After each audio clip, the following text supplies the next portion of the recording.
Hello, ladies and gentlemen, this is Philosophossum. Hope everyone enjoyed their Halloween. I know I certainly did. I walked around town, had a couple beers, the girls thought my costume was cute, and it was interesting seeing all the trick-or-treaters walking around with their masks on. That was kind of different. Well, now we have the holiday season to look forward to, and it'll be interesting to see how coronavirus affects that, because, usually people do a lot of traveling during the holidays to visit family and stuff. With a lot of the parts of the country experiencing COVID spikes or having different travel restrictions in place, it might be interesting to see how that might be different. I don't know if we'll maybe have, Zoom family meetings for the holidays. But yeah, should be interesting to see. So in my Halloween special, I made a video defending Sargon of Akkad. Sargon was making some arguments regarding the politics of climate change, and a guy named Sandra the teacher was responding to him, and I stepped in and kind of defended Sargon. And I figured, you know what, since I've made a video defending Sargon, for the sake of balance, it may be interesting to follow it up with a video where I criticize Sargon. So sit back and make yourselves comfortable because, fair warning, this is going to be a long one. But yeah, sit back and enjoy.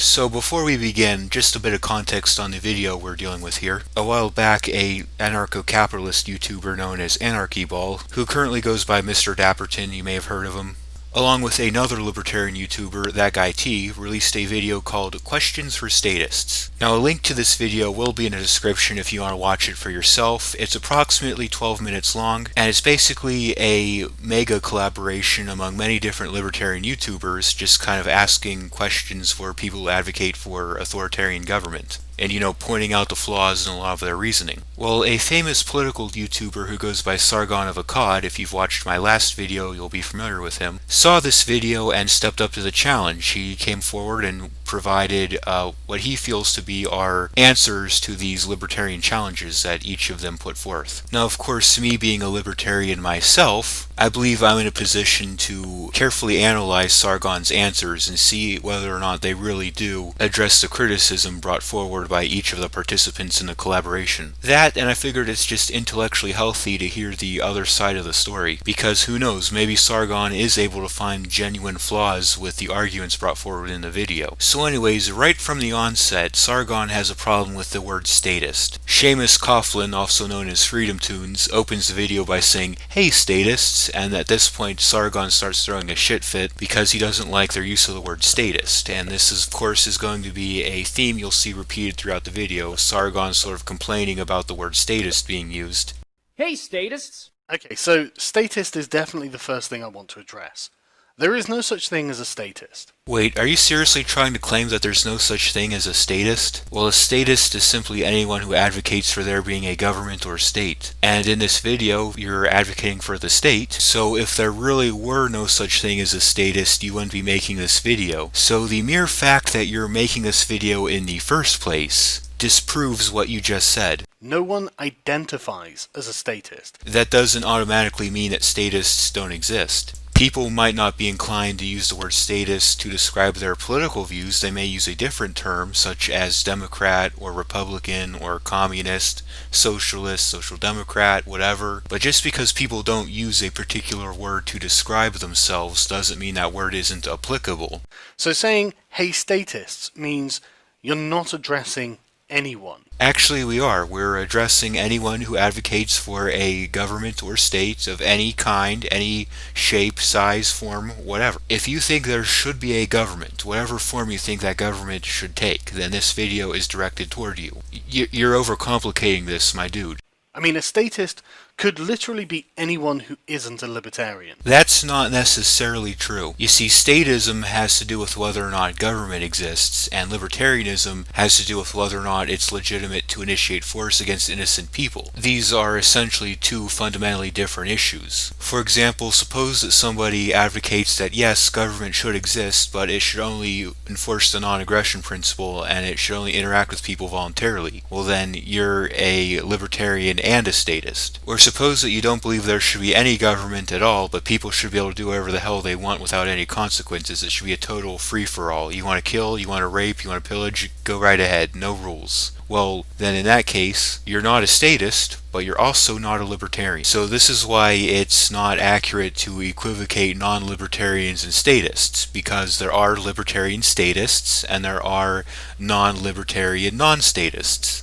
The thing is, you're not really targeting anyone with that. You're just targeting non-libertarians at large. I mean, you could be targeting communists, fascists, conservatives, liberals. Well, yeah, there are different types of statists. We're well aware of that. What this video is intended to criticize is the common thread that runs among all of those different groups you just mentioned, which is the idea that people, or at least a certain group within society, have the right to initiate force against innocent people. You could literally just say, hey, non-libertarians, when you say, hey, statists. I will admit, I do kind of understand where Sargon is coming from here. I feel the word statist isn't quite accurate because, for the reasons I mentioned before, it's possible to believe in government but also believe that that government should uphold the non-aggression principle, so it is possible to be both a libertarian and a statist. In my videos, I usually use the word authoritarian, just because I feel that that more accurately pinpoints what it is that I'm criticizing. The idea that it's legitimate not just for government, but for anybody to initiate force against an innocent person. I mean, I do understand the concepts they're trying to convey when they use the word statist, but I personally think that authoritarian is more accurate. I find it really bizarre that a movement that is so deeply individualist. So libertarianism isn't actually individualist, that's a myth. It advocates for individual rights and individual freedoms, but that doesn't necessarily make it individualist. Of course libertarians think you should be able to form societies and collectives and different things like that. We just don't want you to do it by force. Would collectivize literally everyone else as well. That is just a bizarre thing for me to see. Well, I mean, of course they would need some kind of term or way to describe what it is they're criticizing. I mean, what do you expect them to do? List off every single group their criticism is applicable towards? And you seem to insist that they use the word non-libertarian instead of statist, but wouldn't that also be a way of collectivizing everyone they're talking about? And I don't really know how to answer. I mean, hey, am I statist? I mean, do I think government should exist? Well, yes, I think government should exist. Well, then you're a statist. There's nothing wrong with that. I mean, if you feel you can make a good argument for it, then own it. Because here's the thing, I'm also a statist. I believe that government should exist, but I'm also a libertarian. I also believe that that government's role should be limited to enforcing the non-aggression principle. So yeah, being a statist isn't automatically a bad thing as long as you can make a good argument for it. Am I in favour of government? Well, not really. To me, government seems to be a necessary evil to enforce the social contract. I'll discuss the social contract further later in the video because he does bring it up numerous times, as you could probably imagine, but any contract, be it a social contract or any other type of contract, doesn't necessarily have to be enforced by the government. There are different types of mechanisms out there that could possibly enforce contracts. As a matter of fact, if you're admitting that the government isn't necessarily the ideal way to enforce the social contract, as Sargon appears to do when he describes government as a quote-unquote necessary evil, if you're willing to make that concession, then it would appear to be only sensible to at least consider other alternatives out there, even if you ultimately stick with the government and don't ultimately go with one of these alternatives. At the very least, giving them consideration might be a good idea. And I understand that in America it does appear that has broken down. The government does not seem to be responsive to the people it's meant to be representing, and therefore they're not holding up their side of the bargain, and so I'm not surprised that an anti-government movement would occur. And it's here that we start to see that Sargon doesn't fully understand what libertarianism actually is. It's not an anti-government movement, it's an anti-initiation of force movement. Most libertarians aren't anarchists. I don't think an organization or group of people should have the ability to initiate force against anyone who hasn't hurt anybody, whatever that organization happens to be called. Second thing to point out is that he appears to not fully understand the criticisms that libertarians make against the government. He appears to believe that the reason libertarians tend to criticize the government is because the government doesn't hold up its end of the so-called social contract. The absurdity of this becomes more or less apparent when you realize that many libertarians criticize the social contract itself. A lot of libertarians argue that the social contract doesn't even exist. Doesn't it strike you as kind of odd that people can, on the one hand, argue that a contract doesn't exist, and on the other hand argue that a party to this non-existent contract is not holding up its end of the bargain? You see, arguing that a contract is being violated or upheld, either or, presupposes that that contract actually exists. And that's sort of the core of the problem when evaluating libertarian criticisms against government with regards to the social contract. But I'm very firmly in the position that if you want to have a society, it's going to have to be governed. Assuming that that's true, does it necessarily have to be governed in a way that's centralized? Could we not have a society that's governed in a decentralized way, based on voluntary contracts and things like that? And therefore you are going to require a social contract. Because, and this is something I think a lot of libertarians overlook, is that the social contract isn't just between you and the government. The social contract is also between me and you. Well, there's a lot of problems with the idea of the social contract, which of course I will get into later in the video, but for the time being, let's just take for granted Sargon's conception of the social contract as not just a contract between the citizens and government, but also mutually between all members of society. Well, even under that interpretation of the social contract, couldn't we consider the non-aggression principle to be a sort of a social contract? I mean, if you think about it, the non-aggression principle does kind of work like a contract. We all mutually agree that in return for having our rights protected, we will agree to protect other people's rights. For example, we could say as a society agree that we're going to have our property rights protected, but in return we'll agree not to infringe upon the property rights of others. So even under Sargon's interpretation of the social contract, libertarianism could still pass muster. If a kid couldn't afford lunch because the school bullies kept taking a percentage of his allowance, you wouldn't blame the kid's parents for not giving him enough. So why is it that when people struggle financially, you blame the employer who provides them with money and not the government which is taxing them?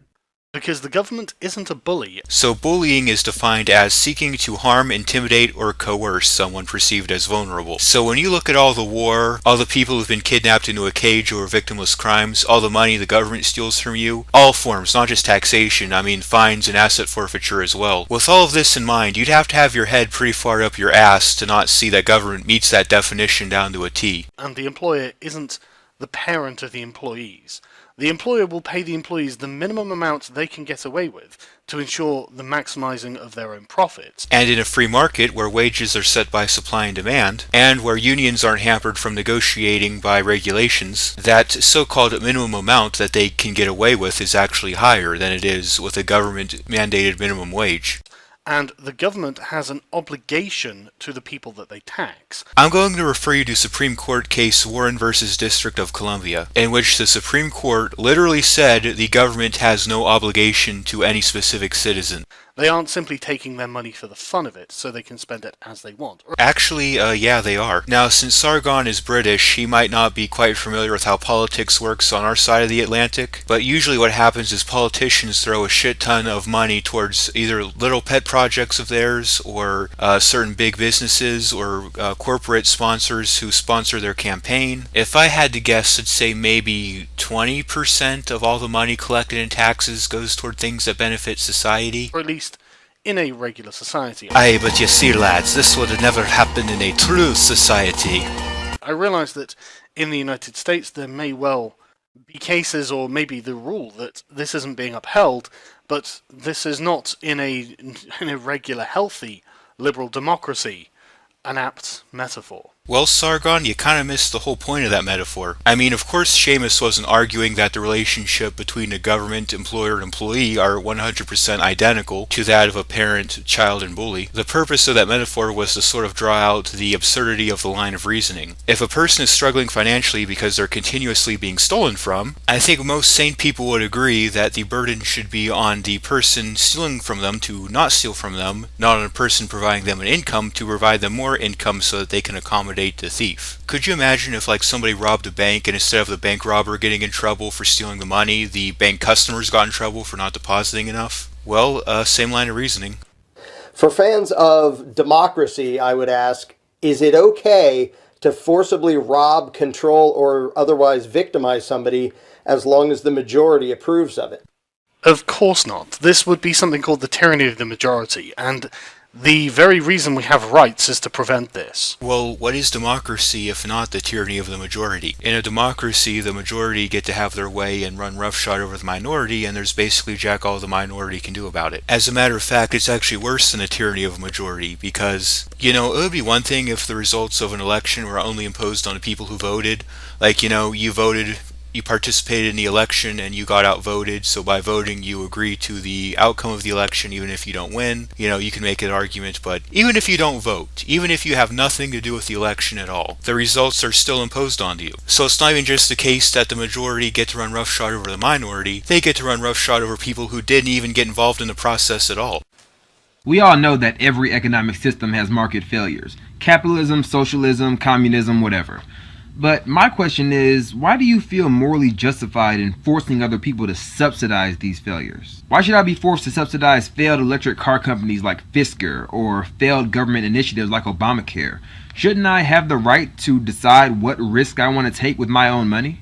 Well, once you've been taxed, it's not your money anymore. Actually, it is. You see, if you obtain something illegitimately, that is through deception, fraud, coercion, duress, etc., a legitimate transfer of property has not taken place. Therefore, whatever you obtained from that person would be considered stolen, and the previous owner would still be rightfully entitled to it. If such were not the case, I could go to my neighbor's house, bust in his car window, drive off with his car, and I would be mortally entitled to that car since I stole it fair and square. Legitimate transfers of property require the consent of the previous owner, something that is very clearly missing in the case of taxation. But I do agree that the government shouldn't be subsidizing private companies. Let them fail on their own, if they are going to fail. That doesn't fully answer the question, though. You seem to be against corporate bailouts, which is great, so am I, but the question wasn't just referring to corporate bailouts, it was referring to any instance where the government forces you against your will to pay for an investment without giving you the option of being able to decide whether or not it's worth the risk. You would obviously take issue with someone forcing you to pay for corporate bailouts against your will, but would you be willing to extend that very same logic to any other instance of the government forcing you to make an investment against your will, and therefore logically arrive at the conclusion that people have a right to decide what risk they're willing to take with their own money? How come you want to ban things that you don't like? As long as they're not hurting other people, what's the big deal? This is a perfect example of why the word statist is almost worthless. I don't want to ban anything that isn't actively causing harm to people against their will. For example, child pornography, sex trafficking, anything like that. That's fine to ban, and I'm sure libertarians would also agree these things should be banned because, as Julie just said, these things are causing trouble. And if it's not causing trouble, why would you want to ban it? I agree. I totally agree. And I think a government should exist. I suppose by definition I would be a statist. But, like I just said, I don't want to ban any of these things. I think if something is not causing any trouble, then you shouldn't ban it. There's no moral grounds to ban it. There's no justification, so why would you do it? So you believe people should be allowed to do as they please as long as it's not hurting or adversely affecting anyone else. That's basically what libertarianism is. That's basically the non-aggression principle. I think Sargon here might actually be a closet libertarian. Yet again, it does seem like he supports taxation. So Sargon, let's suppose for example that I find an IRA or retirement plan that's better than Social Security. I think it gives me a better deal, better bang for my buck than Social Security. So instead of paying for Social Security, I just pay for this other private IRA instead. Nobody's being hurt, there's no victim, but it does mean that I'm evading some of the taxes that I'm obligated to pay under the law. Do you, Sargon, think I should be able to do this? And not just Social Security, but any service the government provides. Or let's say that I don't want to pay taxes at all, I just want to get all my services through the private sector. Should I be able to do that? I'm not hurting anybody, there's no victim. In fact, not even the government's a victim because I'm not using any other services. So you couldn't even make the typical claim that the government's the victim of tax evasion. What now, Sargon? But Julie's talking to me as if I want this sort of thing. In a way, you kinda do. You advocate for implementing taxation, which essentially means you want to ban people spending their money in a way you disagree with. Ergo, in a way, you do actually want to ban something that doesn't actually hurt people. Which I don't. Well, seeing as this video is targeted towards statists as a whole rather than a specific subset of statists, it would be reasonable to foresee that not every single question asked would pertain to every single statist. That being said, if the question is not applicable to you, you can go ahead and skip it instead of whining like a bitch about it. Her using the term statist has attributed motivations and desires to me that I simply don't hold. meaning that it's just inaccurate. So we both agreed at the beginning of this video that statist is a bit of a broad term that encompasses a broad variety of different concepts, beliefs, and ideas. Because this video was designed to address statism as a whole, it makes sense that not every single criticism brought up in the video would apply to every single statist. Just because a criticism that's brought up doesn't apply to you specifically does not mean that they're trying to misrepresent your position as such. For example, earlier in the video, you were criticizing the idea that we should abolish and have no government. And I explained that in spite of being a libertarian, I still think there should be a government. You brought up a criticism that doesn't apply to me. Does that mean you're trying to misrepresent me? Statists of the left who are always talking about how government's going to help the poor and demarginalize marginalized groups. I don't understand this. From the ancient world through the Middle Ages all the way up to modern times, governments have largely conspired against the poor. Okay, I take issue with the framing of this question and the generalization of it as well.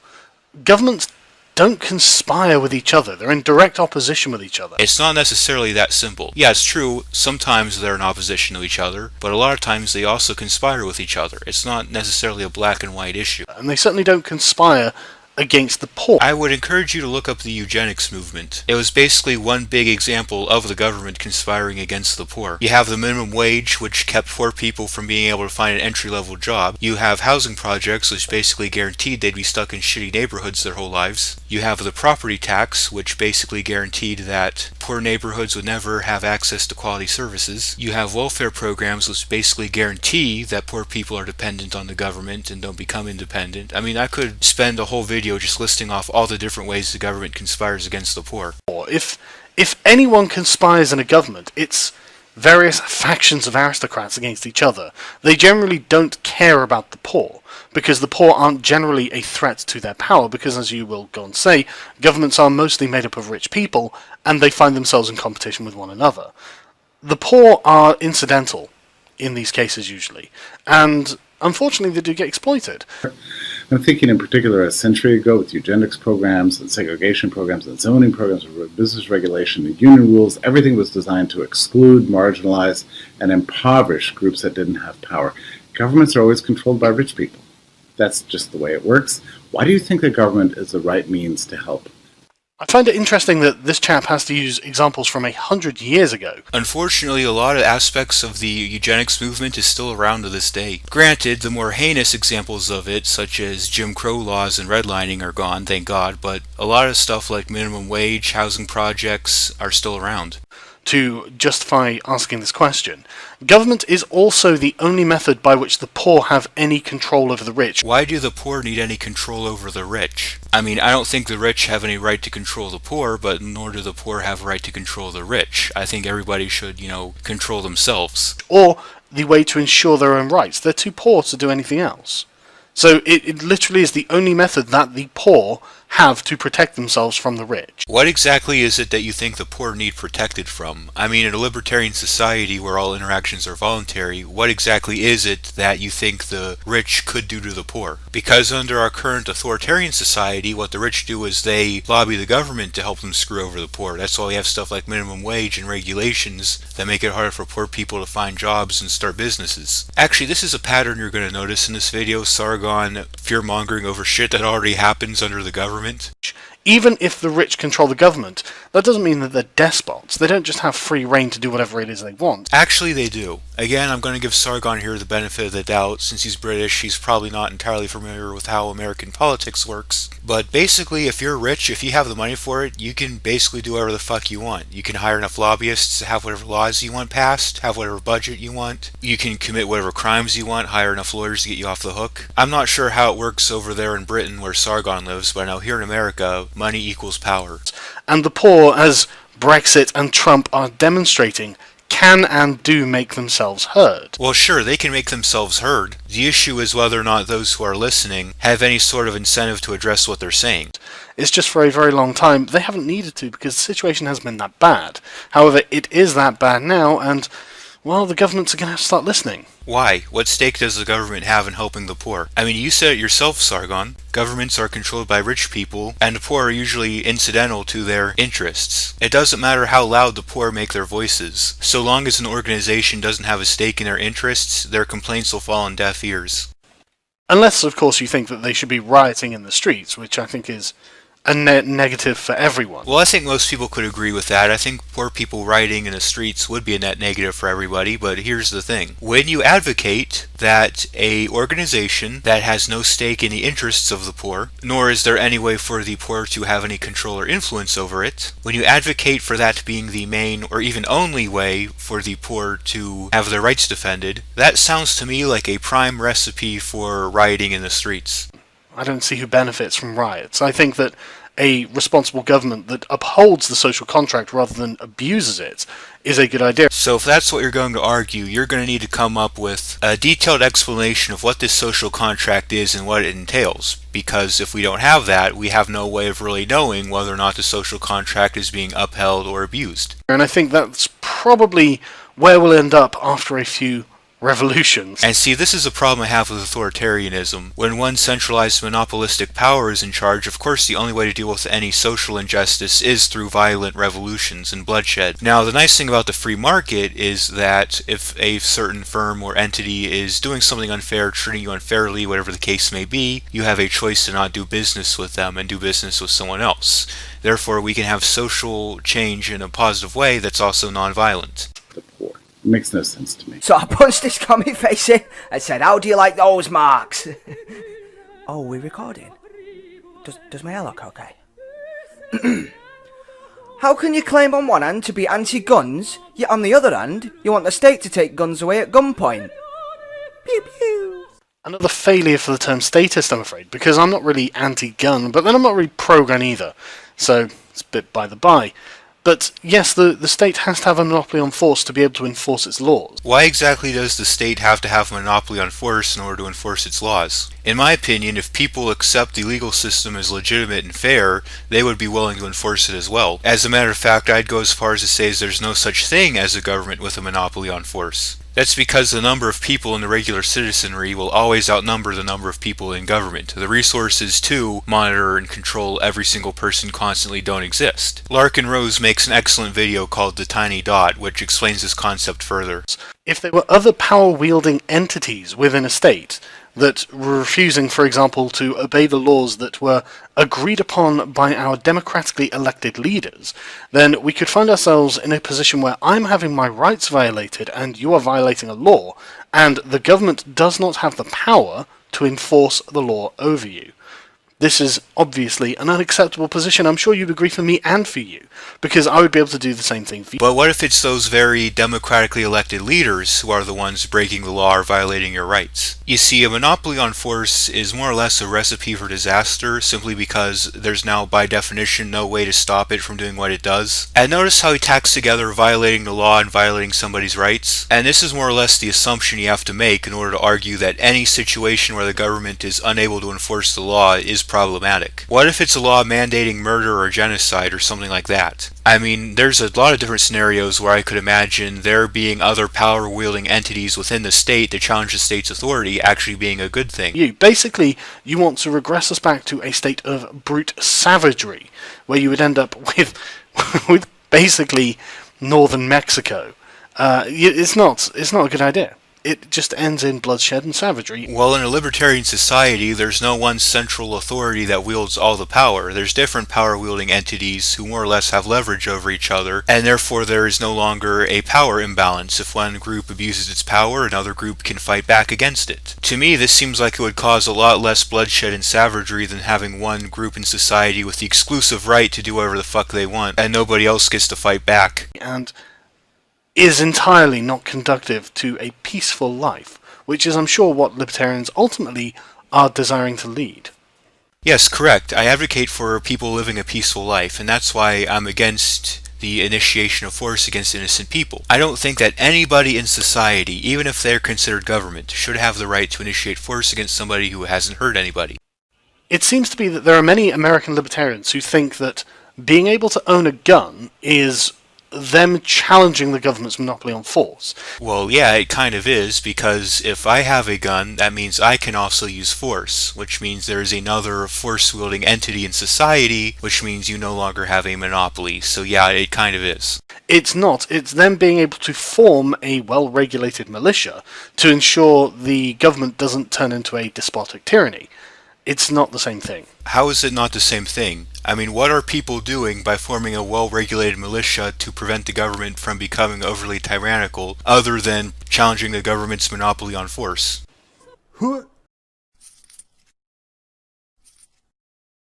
Government has slaughtered 250 million of its own people in acts of democide.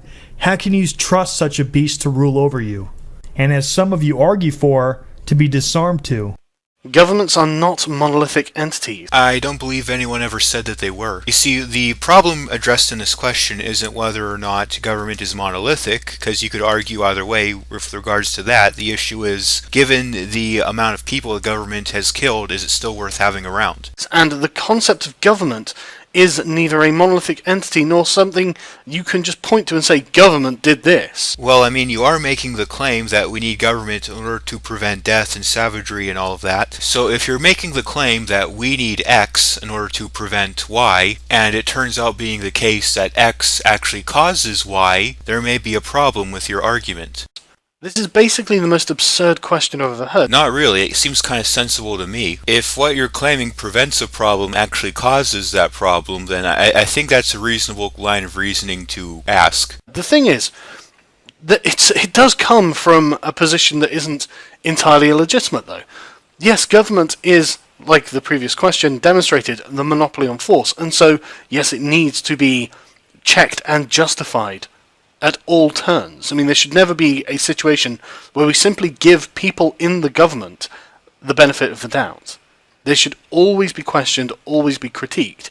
But you can't sit there and simply say, well, government's the problem, let's get rid of it. Which I'm guessing someone called Anarchy Ball is going to be advocating for. Well, this kind of goes back to that same problem I mentioned before. If an organization has a monopoly on force, then there's virtually no way to hold it responsible. You can question it, critique it, be skeptical towards it, criticize it, all you want. If you have no way to act upon your skepticism and fight back against their authority, they can still basically do whatever the fuck they want.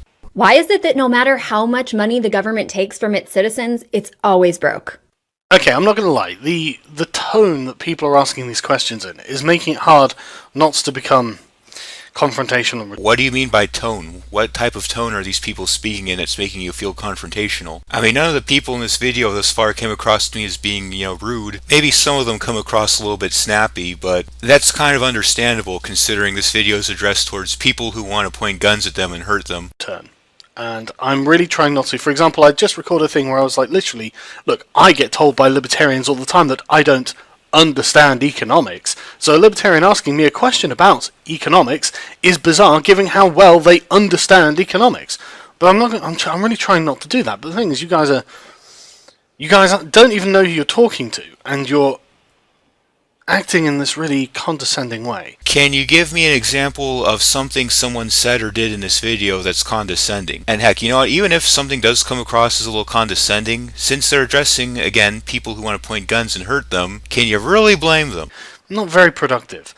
But yeah, what good would it be if a government just piled up its citizens' money and didn't use it? You're acting like the government keeps a balanced budget and only breaks even. The government actually racks up huge amounts of debt. And even though federal tax revenue is at an all-time high, the government still seems to always struggle financially. Now, if the government was more efficient at spending money, not only would it not have any debt, but it might also produce enough of a profit that it can set aside some money for emergencies or a rainy day. See, having a slight stockpile of money on hand in the event of an emergency isn't necessarily the same thing as inefficiently hoarding money. If keeping 100% of someone else's income is slavery, then at what percentage is it no longer slavery? Keeping 100% of a person's income is not slavery. How is it not slavery? Aren't you still claiming a right to the labor that someone else performs, albeit in this case indirectly? It's not far off, and it's not very fair, and it's undoubtedly going to absolutely cripple that person and make them utterly dependent on the government.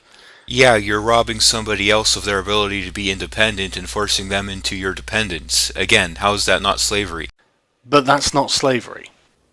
Can a bunch of people who don't have the right to do a certain thing grant to somebody else the right to do it? And if not, how did Congress acquire the right to do things that you and I don't have the right to do? The answer is yes, they can. So what you're telling me is that I can hire a hitman to kill somebody? Because even though I myself have no right to murder anybody, apparently it's okay to vest onto others rights I myself don't have. We do this all the time. This is what every government is predicated on, and fundamentally this is what the social contract is. So begging the question is when you assume as a premise to your argument that what you're trying to prove. In this case, Sargon's trying to prove the conclusion that it is in fact morally legitimate for a person to vest onto someone else a power that they themselves do not wield. To try and support this conclusion, he cites the fact that we supposedly do this all the time, that it's what every government is predicated upon, and it's what the social contract is. All three of those premises, however, require that we accept the conclusion that it is in fact possible to vest onto others rights that you do not yourself hold. We of course know that every government in the world is predicated upon the idea that you can give someone else a right that you yourself don't have. The issue is whether or not that predication holds any water, and if it doesn't, that ultimately defeats the concept of government. The agreement that we will all live by a certain selection of laws. Well, that's actually kind of what we want. We want everyone in society to abide by a same set of rules that we can all agree upon, like the non-aggression principle. You're the one who thinks that certain people should get special exceptions from the rules the rest of us has to follow. For example, if I kidnap you into a cage because you don't pay me a certain amount that I demand, that's robbery and kidnapping. When government does it, it's taxation. If I want you to perform a certain task for me, if I want you to perform labor for me, I A, need your consent, and B, have to pay you a minimum wage. Government courts, however, can just arbitrarily demand that you serve on their jury and pay you next to nothing for it. You see, Sargon, what we want is a set of rules that everybody in society has to follow. Everybody. For example, I'm not allowed to hold you against your will. However, if you violate certain laws, for example, if you were to hold me against my will, then the government would be completely entitled. In fact, it would be mandatory for the government to then hold you against your will. I will once again refer you to Supreme Court case Warren versus District of Columbia. The government does not have any sort of obligation to enforce its laws. As not only the justice that I would deserve to see you being punished for the crime you committed against me. You're confusing justice and revenge. Revenge or retribution seeks the catharsis of the victim, whereas justice seeks to address the situation created by the wrongdoing. See, I've always been of the opinion that two wrongs don't make a right, and that justice is preferable to revenge. Now, suppose this person who was holding you against your will was now being held against their will. Well, it's not benefiting them because they're now being held against their will, and I'd argue it's not really benefiting you either, because by giving into your catharsis, your need for vengeance, you're not learning the virtue of forgiveness. It's hurting you as well. Now suppose instead that this person who held you against their will was instead forced to pay you restitution for the time you spent in captivity and was given some sort of mental health treatment to prevent them from doing that again. Well, now they benefit because now they're in a situation where they're less likely to repeat that action, and you also benefit because now you have the reparations that are due to you for what was done. And see, I think that's the biggest difference between revenge and justice. Revenge benefits neither the perpetrator or the victim, whereas justice benefits both the perpetrator and the victim. But as a disincentive to other people from committing that same crime against other people. Yeah, and there are other ways to accomplish this disencouraging of the act without needing to imprison people against their will. You see, in my opinion, and this is just my opinion, I'm sure a lot of you will disagree with me on this, people shouldn't be held against their will for purely retributive reasons. I think if someone is being held against their will, there has to be some sort of practical reason for it. Like they're dangerous. Like if they have a mental health condition that causes them to behave violently, or if they're under the influence of some kind of drug, then there may be reason in that case to detain them against their will, but only so long as they are dangerous. Once they become safe again, they should be released back into society. Fundamentally, it's all about preserving your own rights. But what about when it's not about preserving your own rights? What if it's about victimless crimes? You see, notice in all of the examples that Sargon gave of a situation where it's justified for the government to step in and enforce the law, the person was doing something wrong. They were causing harm to another person. And the thing is, when you use examples like this, you're not actually criticizing libertarianism, because libertarianism, as I've mentioned before, is the belief that people should be free to do as they please, so long as they're not hurting anybody. If somebody is hurting somebody else or doing something that violates their rights, then yeah, of course, libertarians would think that the government, or anyone else for that matter, should be able to step in and do something to address that. Yeah, if somebody's being forcefully held against their will, the government should step in and use force to correct that. Ditto. Agreed. But what if it's something that doesn't actually hurt people, like smoking weed, or drinking under 21, or paying your employees under a certain amount that's been arbitrarily decided fair by some bureaucrat? This is the problem, when the government is arbitrarily imposing their own personal version of what's fair among people who aren't hurting anybody. That's what libertarians are criticizing, and that's what you need to defend if you want to criticize libertarianism. These people aren't just locking people up or shooting people or whatever, willy-nilly. There is a great deal of structure behind what you've asked. Well, yeah, we're not arguing that they're going around and victimizing people randomly. There are reasons for what they're doing. We're just arguing that their reasons are not justified. You know, there's a great bit of structure to how the Mafia does what it does. The Mafia is a very carefully structured organization. In fact, if you ever watch the History Channel documentary Gangland, you'll see these gangs and other criminal organizations, they get very sophisticated in their bureaucracy, but that doesn't justify what they do. Why are you comfortable spending borrowed money knowing your children will have to pay it off down the line? You're increasing their eventual taxes before they can even vote. Isn't that the definition of taxation without representation? Again, another failure for the term statist. I'm not in favour of that. I doubt very many people are in favour of that. Maybe the people who are running the Federal Reserve. So you're against the government operating at a profit, and you're against the government operating at a deficit? What are you expecting a government to do? Spend the exact revenue it takes in down to the penny? You know, even though I'm a libertarian, I tend to criticize government. Even I'll admit that's kind of an unfair expectation to have on them. If people are so f***ing greedy and selfish that we need governments to steal from the rich and give to the poor and needy, then why do over 1.5 million charities exist globally, with $373 billion dollars being raised in 2015 alone? Governments don't steal from the rich to give to the poor. Correct. They steal from the poor to give to the rich. We've actually discussed examples of this earlier in the video when we mentioned things like corporate bailouts and subsidies. And that's not including the Clinton Foundation's money laundering operation. Alleged money laundering operation. Yes, alleged. Well, at least Sargon seems to agree with us that Hillary Clinton is a rather shady figure. You do realize that making something illegal won't make it go away. Guns, drugs, the black market will provide. Because a law is the only way you're going to see any justice. If someone breaks a law and violates your rights, and they are then arrested, tried, and found guilty, then whatever recourse is due you will be given you, and whatever punishment that is due for the person who broke that law will be given to them. This acts as a massive disincentive to people who would otherwise break this law and violate your rights, but decide they won't because they have something to lose, as in their freedom, their property, maybe even their life. That in itself prevents untold numbers of crimes. So you completely missed the point of that question, Sargon. That question had nothing to do with people who have been done wrong getting any justice. It's about the feasibility of enforcing laws against victimless crimes. Notice how Sargon tended to tack together violating the law and violating somebody's rights. The fact that you felt compelled to do this, to tack these two concepts together, illustrates to me that you do understand that they're not necessarily the same thing. Now, as I've established previously, of course, if somebody is doing something that hurts somebody else, sure, even libertarians would agree the government should step in and do something to stop them. That's not what this question's about, though. Simply owning a firearm in and of itself doesn't hurt anybody, neither does simply using drugs. In a situation where you try to restrict people from doing things that don't actually hurt people, they're going to find a way to circumvent your restrictions. It's as simple as that. I mean, laws aren't magic. It's not like the government passes a law banning guns and then poof, every gun vanishes. You know, these things take resources to practically enforce. Here's some of the money government wasted. The government spent $1.4 million on an app that just simply points left and right for the TSA. The government. Well, I'm sure most likely the government reached out to some private sector company to contract out developing the app. Because the funding mechanism involved is still coercive, the incentive structure problem is still there. If the project is guaranteed funding, regardless of how well it performs, why should they bother trying to do it efficiently? That should have been done for way cheaper. Oh, that's not crazy enough for you? How about this?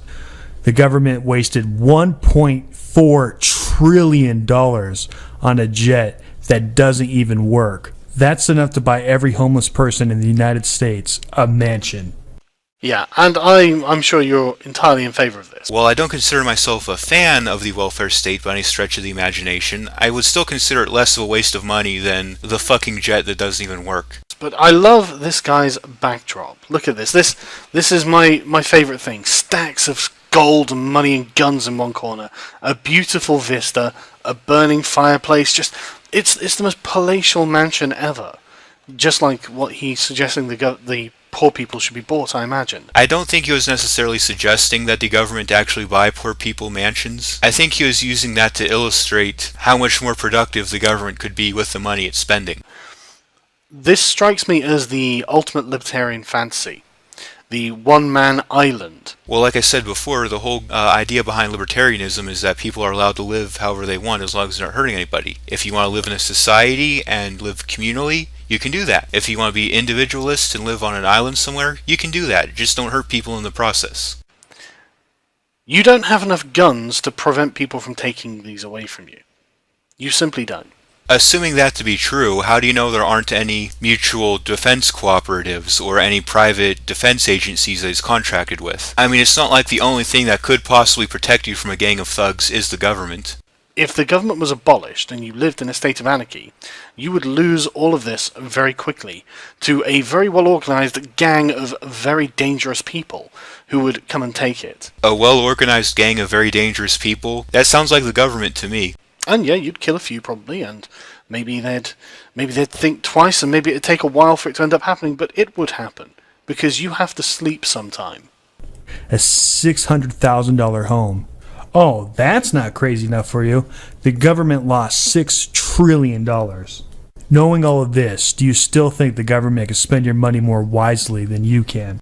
No, not really. I'm sure that government is practically the worst way of doing anything, except for certain features that can't be done practically in any other way. I do somewhat agree with Sargon in that I think that there are certain things out there that are difficult to privatize or run privately, and there are a handful of things that are best left to the government. But here's the thing, Sargon. I'm also aware that other people don't think that. Other people think that there are better ways than government to do these things, and I think they should be allowed to try. Just because you think that a particular way of doing something is the best way of doing it doesn't necessarily mean that other people will agree, or that we should stop them from doing things their way. Because here's the other thing, Sargon. While I do think that there are certain things that are best to be run by a government, I'm also aware of the possibility that I could be wrong. Other people out there think there's a better way of doing it, and there's a possibility they could be right. How will we know who's right or wrong if they're not even allowed to try their alternative method? It's okay to be wrong, Sargon. Would you rather stubbornly stick to a system that's inferior, or be able to swallow your pride for a system that may very well end up being superior? For example,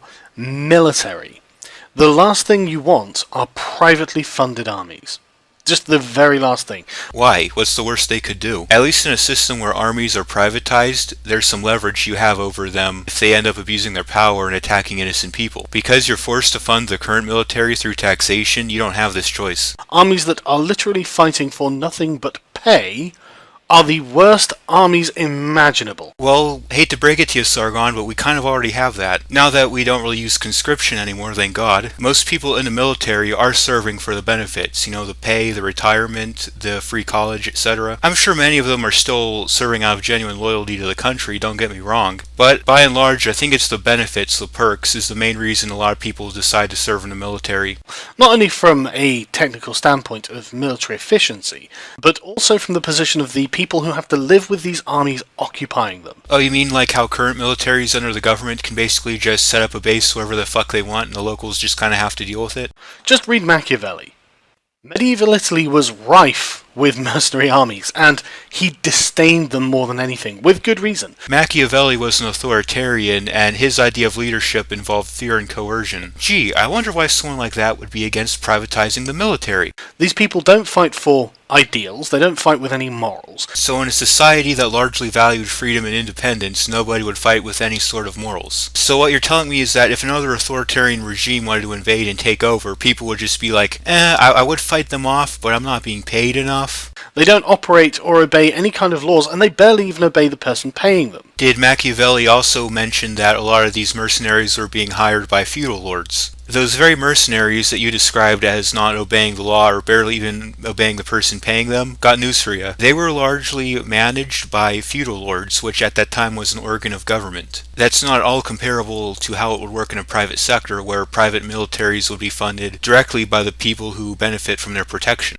They are the worst, and that is something that cannot be done to any degree of efficiency or even any kind of good sense without a government. Here's the thing, I do kind of agree with Sargon. I mentioned before that I think there are certain things that are difficult to privatize or more efficient in the hands of the government, and one of those would be military. I do think privatizing national defense is a little tricky. But unlike you, Sargon, I am open-minded enough to recognize that that might not necessarily be the case, and it could be the case that someone else could find a better way of doing it. So even though I think the military should be run by the government, if someone wants to come along and start a private military to try and see if they can do a better job at it, I would be very supportive of that.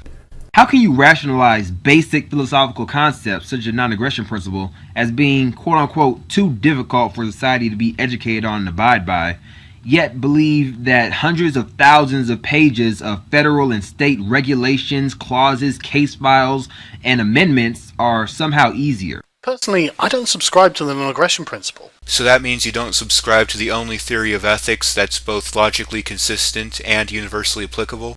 I think that if I can see someone preparing to do violence against me, then I am perfectly within my rights to do violence to them first. Well, yeah, if someone is presenting a clear and obvious danger to you, of course you're entitled to take preventive action. For example, if someone's chasing you with a knife, you don't have to stand there and wait for them to stab you before your right to self-defense kicks in.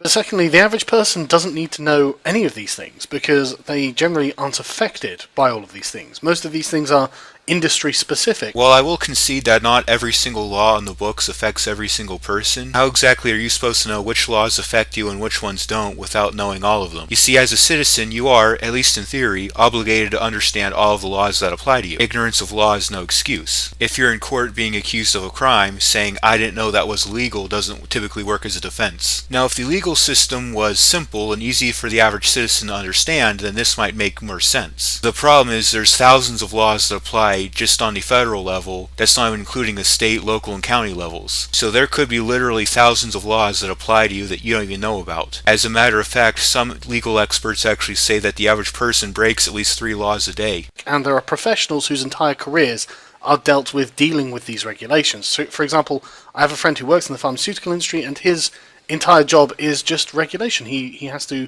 quality check all of this stuff, and so he has to know these regulations. Well, it's all fine and dandy that the company that your friend works for can afford to hire one of these professionals, but what do you think happens to those smaller businesses that can't? The business owners usually have to juggle all these regulations themselves, or even possibly go out of business because they can't afford to comply. And these regulations are there for a purpose. Yes, and that purpose would be to make it more difficult for smaller businesses to compete with larger ones. You see, there's 2 ways that big corporations are given special treatment by the government. The first one, mentioned previously in this video, was bailouts and subsidies, the government just handing them cash. The other one is regulations. You see, what regulations essentially do is make it more difficult or expensive to do business. They impose an extra cost onto the operation of the business that wouldn't be there naturally. This cost is much more easy to bear by big corporations than it is by small businesses. Hence why big corporations like regulations.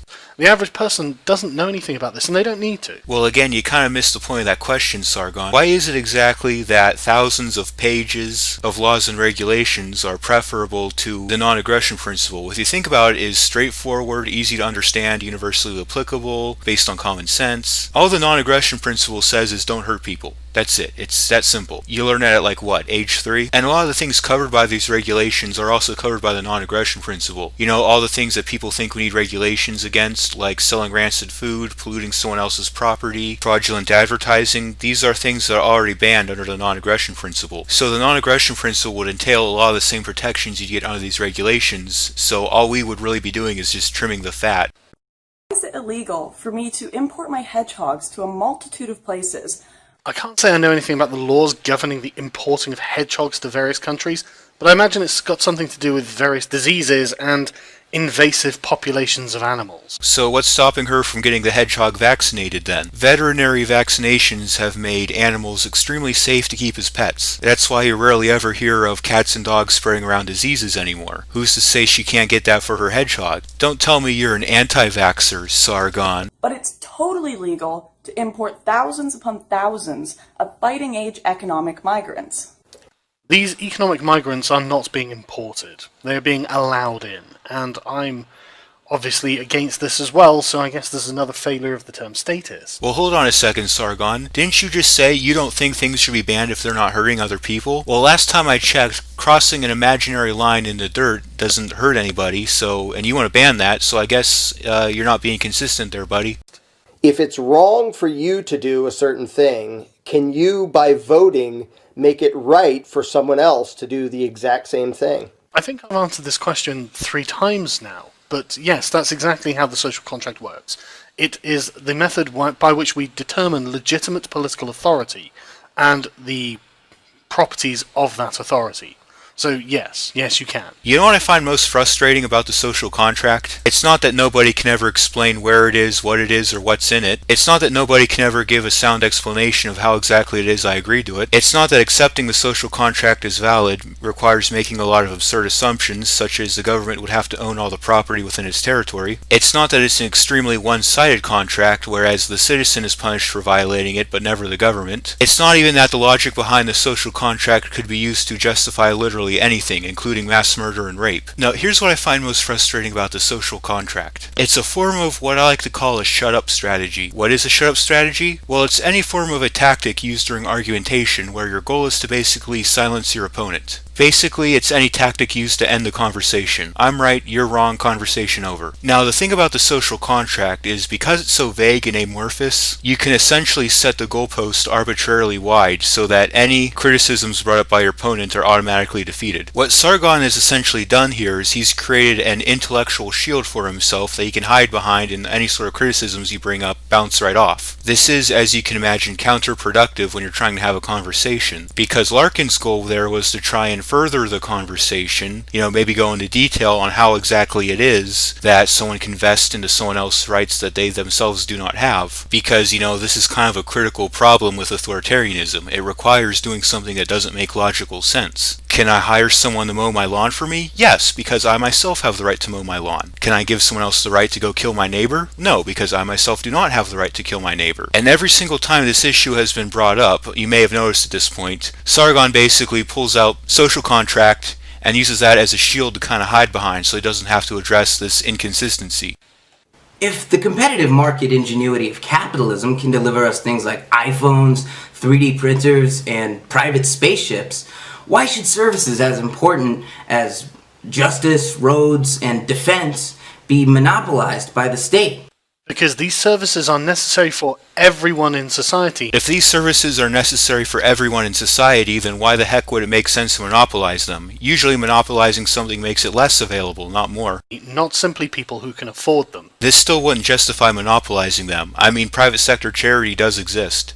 I swear to God, I'm not trying to be a dick about this, but can you imagine a society where justice was predicated on wealth? I don't have to imagine it. We already have that. I would encourage Sargon to look up what a bar association is. They are organizations that have monopoly on the practice of law. Anybody who wants to become an attorney or provide legal services has to jump through their hoops. This is why the wealthy in this country have access to all the legal resources they need, while poor people are stuck with overburdened and underfunded public defense offices. It's this reason, state bar associations and their monopoly on the practice of law, why you have to pay an attorney a couple $1,000s for something a paralegal could do for a couple $100. You see, Sargon, justice is predicated upon wealth in this country, and it's all thanks to the precious regulations you love so much.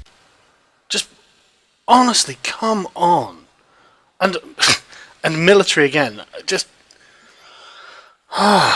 So, Sargon, let me run an idea by you, see what you think. It's called the Peacetime Reserve Fund. Basically, in times of peace, the military would provide its services to the public. For example, you could use military trucks to ship civilian goods, or have MPs patrol a neighborhood, or have army medics work on civilians. Basically, different personnel within the military would supply their services to the public in times of peace to build up a reserve fund, which they could then draw off of when war breaks out. There are a whole plethora of advantages to this. It makes the military self-reliant on funding. It puts military resources to use in times of peace, so they're not just sitting idle. It provides soldiers with additional training and skills and experience they wouldn't usually get otherwise. It would create stronger relations between the community and the military. I mean, there are so many reasons to do this, and like no reasons not to do it. I'm honestly surprised I'm the first person to actually come up with this. Right-wing statists. When you're opposing gun laws, you argue the government shouldn't be so powerful that it can disarm the populace. So why, when it comes to drug laws, do you argue the government should be so powerful that it can tell people what they can put into their own bodies? The fact that you needed to distinguish between right-wing statists and other statists just, again, goes to show the failure of the term statist. Yeah, some of the questions apply to all statists, some of the questions only apply to certain statists. Again, the people making this video knew from the onset that since they're targeting a broad category of people, not every question they ask would apply to everybody. That's why this particular format was chosen. That way you can answer the questions that apply to you and disregard the ones that don't. Now please, stop bitching about their use of the word statist. It's starting to get really fucking annoying at this point. And as I'm not a right-wing statist, I can't really answer this because I'm not in favour of drug laws in general. I don't think that drugs should be criminalised, and I don't see the point of them. They don't work. Prohibition on drugs has never worked. So I can't answer this one, I'm afraid. So prohibition on drugs doesn't work. However, prohibition on guns, crossing an imaginary line, and spending my money in a way you disagree with does work for some reason.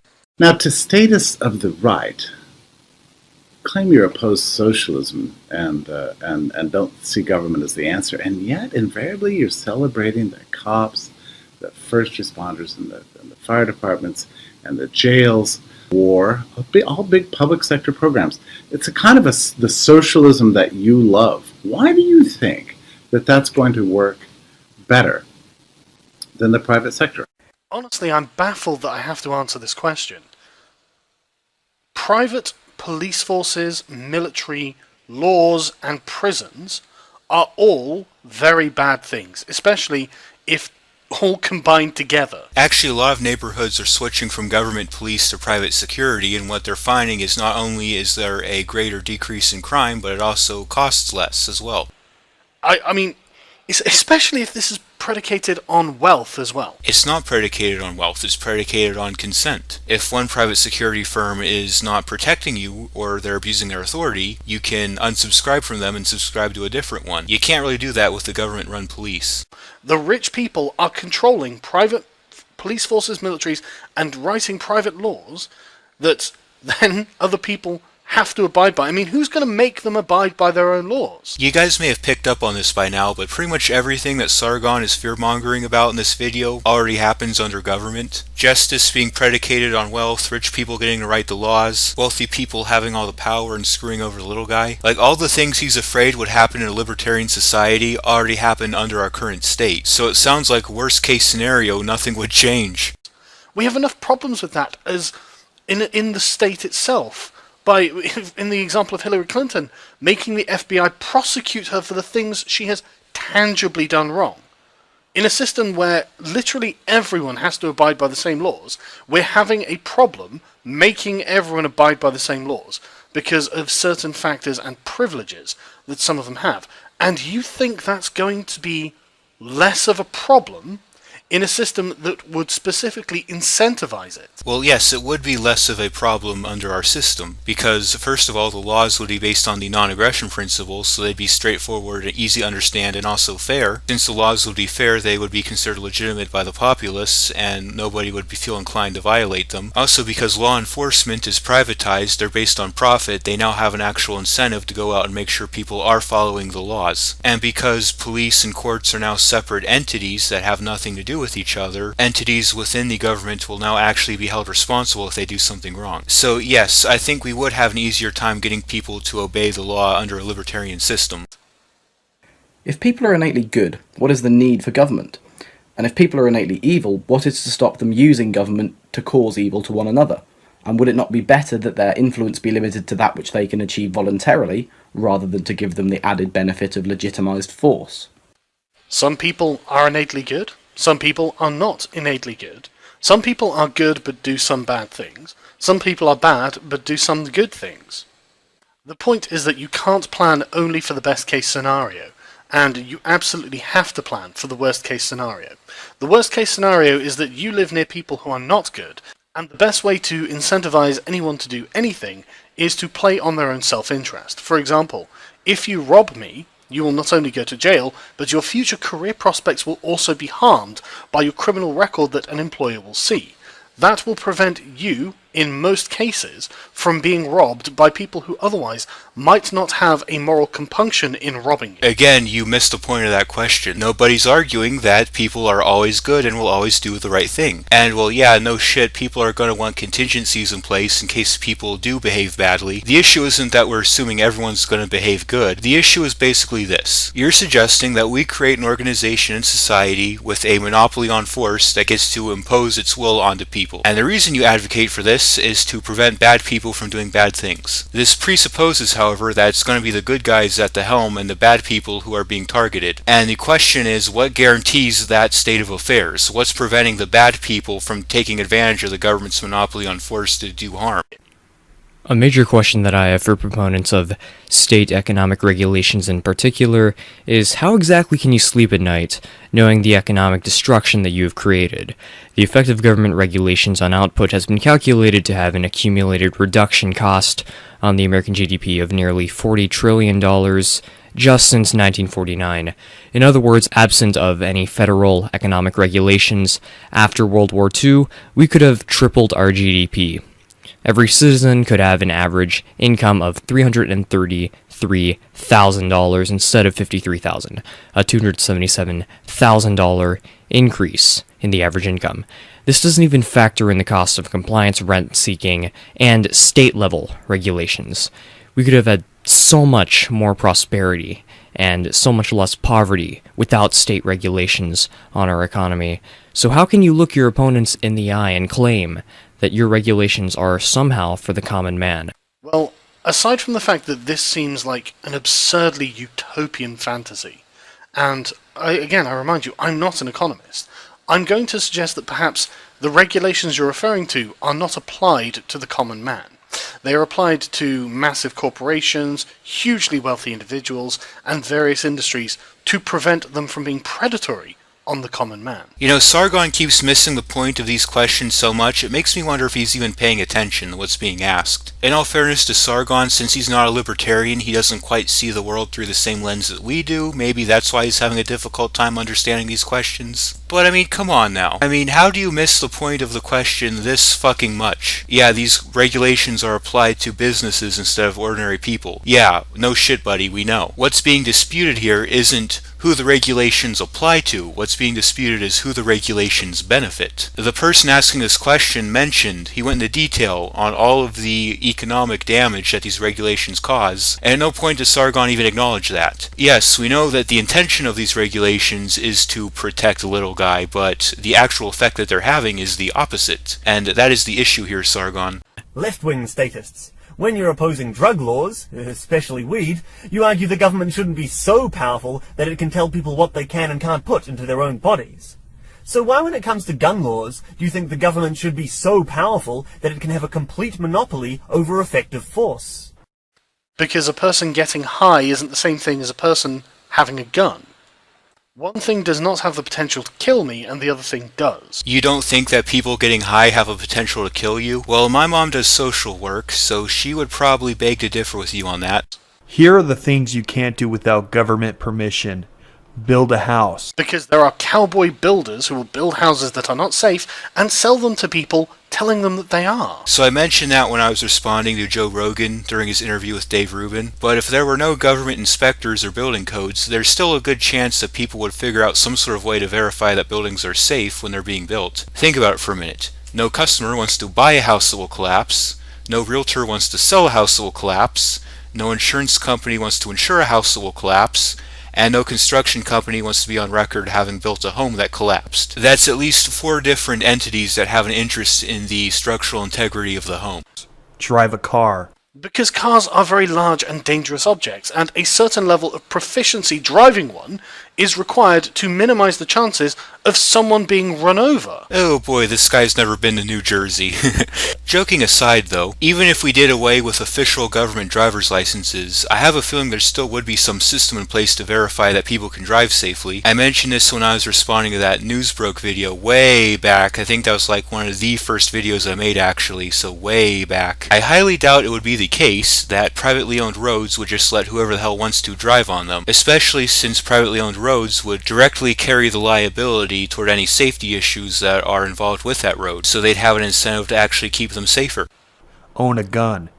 Because there are lunatics out there who will shoot people if given access to a gun, and preventing that access to a gun is the only thing preventing them from shooting people. But what if that lunatic still finds a way to get a hold of a gun? I mean, if someone is mentally deranged enough to want to take another person's life, they're probably not going to give two scrotum hairs if what they're doing is illegal. This is probably the biggest problem with the logic behind gun control. The group of people that these laws are intended to target are people who tend not to obey the law. It's like, these people intend to murder and hurt people. They weren't intending on following the law before. What makes you think they're going to start now? And suppose they can't get a hold of a gun. Suppose your gun control actually works. Well, it's not like guns are the only way to kill people in mass. There's also bombs, poisonous gas, arson. I mean, do you know all the shit you'd have to ban? You can make some pretty nasty bombs or poison gas using basic household ingredients. And how exactly to decide who these lunatics are? Suppose you have a false positive and a normal person is labeled a lunatic. Well, I guess they have no right to defend themselves then. Someone was raped, killed, or had their home ransacked because they came up as a false positive on whatever bogus test you came up with? Well, sucks for them, I guess.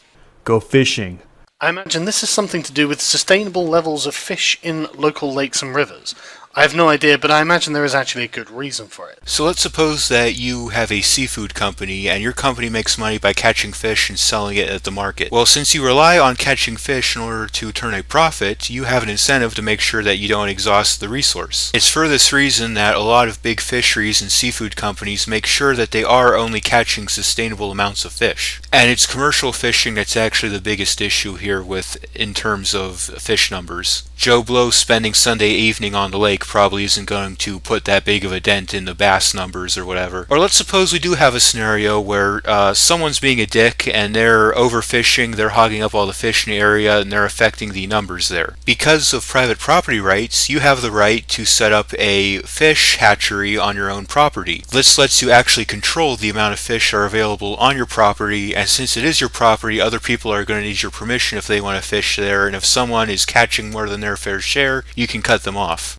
Collect rainwater. I heard about this. This was a case where the federal government of the United States punished some people for collecting rainwater on their own property. Absurd. Hunt.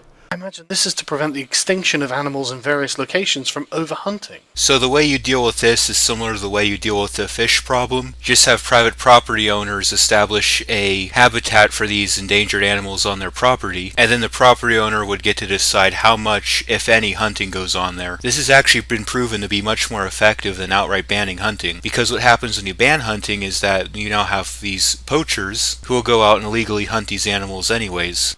Cross the road. Oh yeah, Americans have jaywalking laws, don't they? Yeah, that's silly. Get married.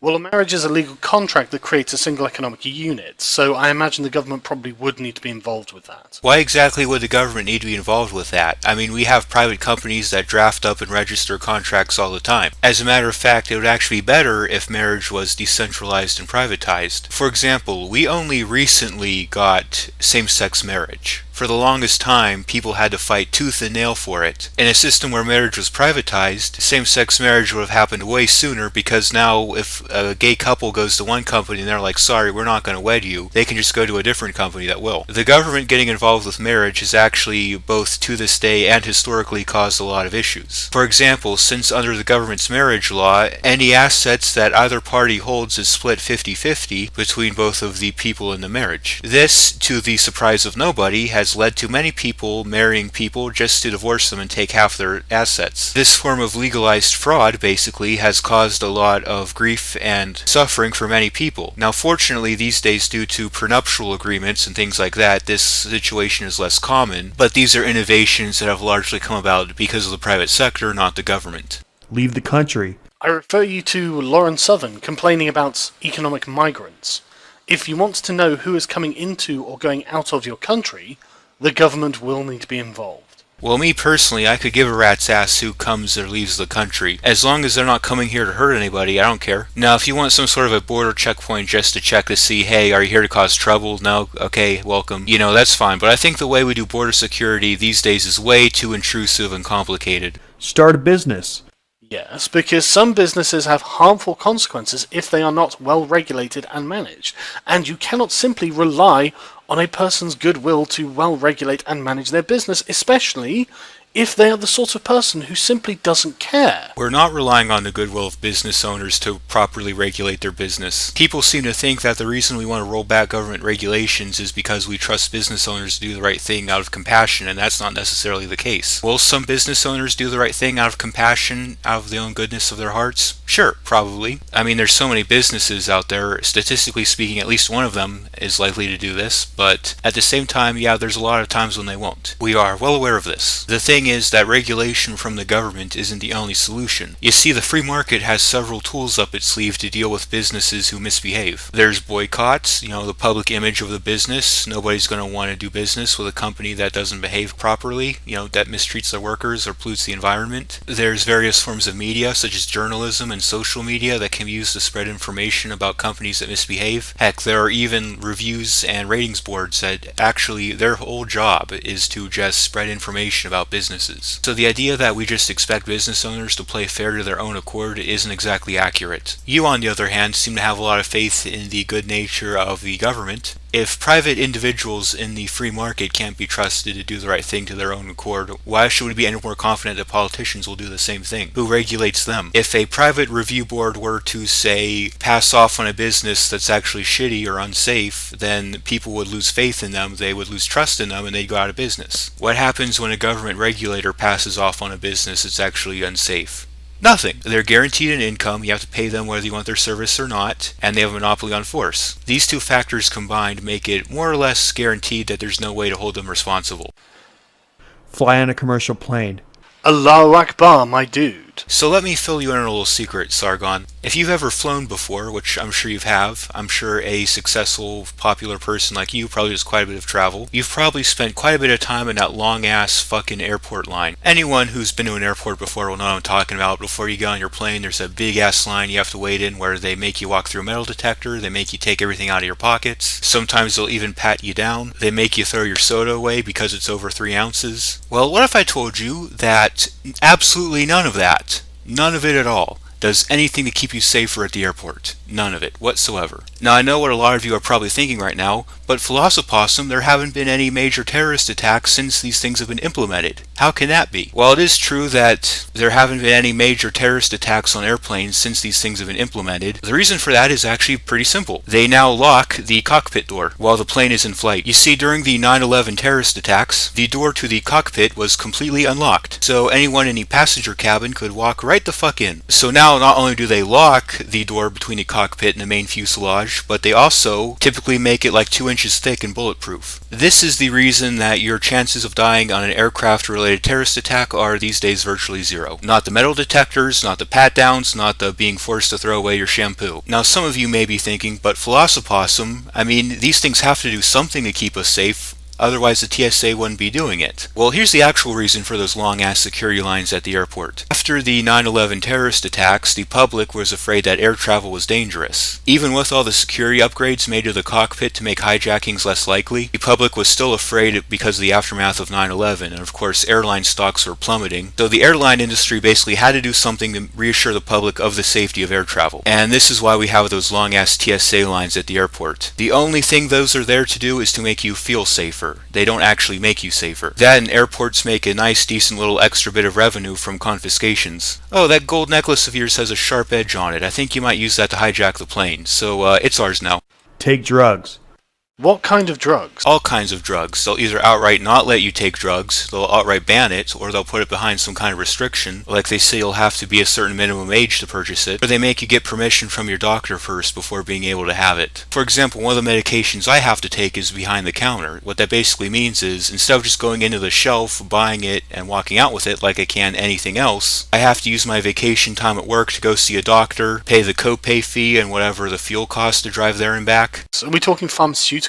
Because pharmaceutical regulations prevent thousands and thousands and thousands of deaths every year.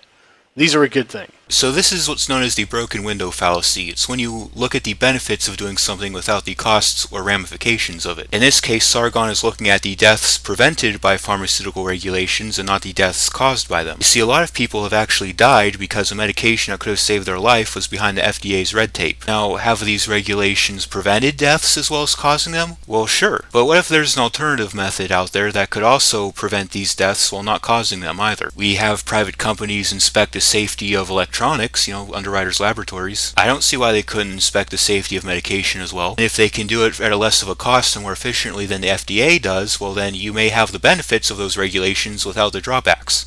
Work. You don't need government permission to work. Are you fucking high? I mean, that's the only possible explanation I could have for someone looking at the United States labor market with its thousands of pages of regulations and restrictions and coming to the conclusion that you don't need government permission to work. Dude, get the fuck out of here. You may need to pay the government money from the money you earn from your work, or you may, as an employer, need to follow certain rules and regulations on who you employ and how you employ them. But you actually do not need government permission to work. Everything you just described basically entails needing government permission to work. If I have to pay the government a portion of what I earn if I work, that kind of implies that the right to work is something that the government bestows upon me in return for a fee. Same thing if there's regulations on who and how employers can employ. What happens if the arrangement that the employee and employer agree upon doesn't comply with the demands of the government? The government shuts down that business and you lose your job. That sounds like needing government permission to work to me.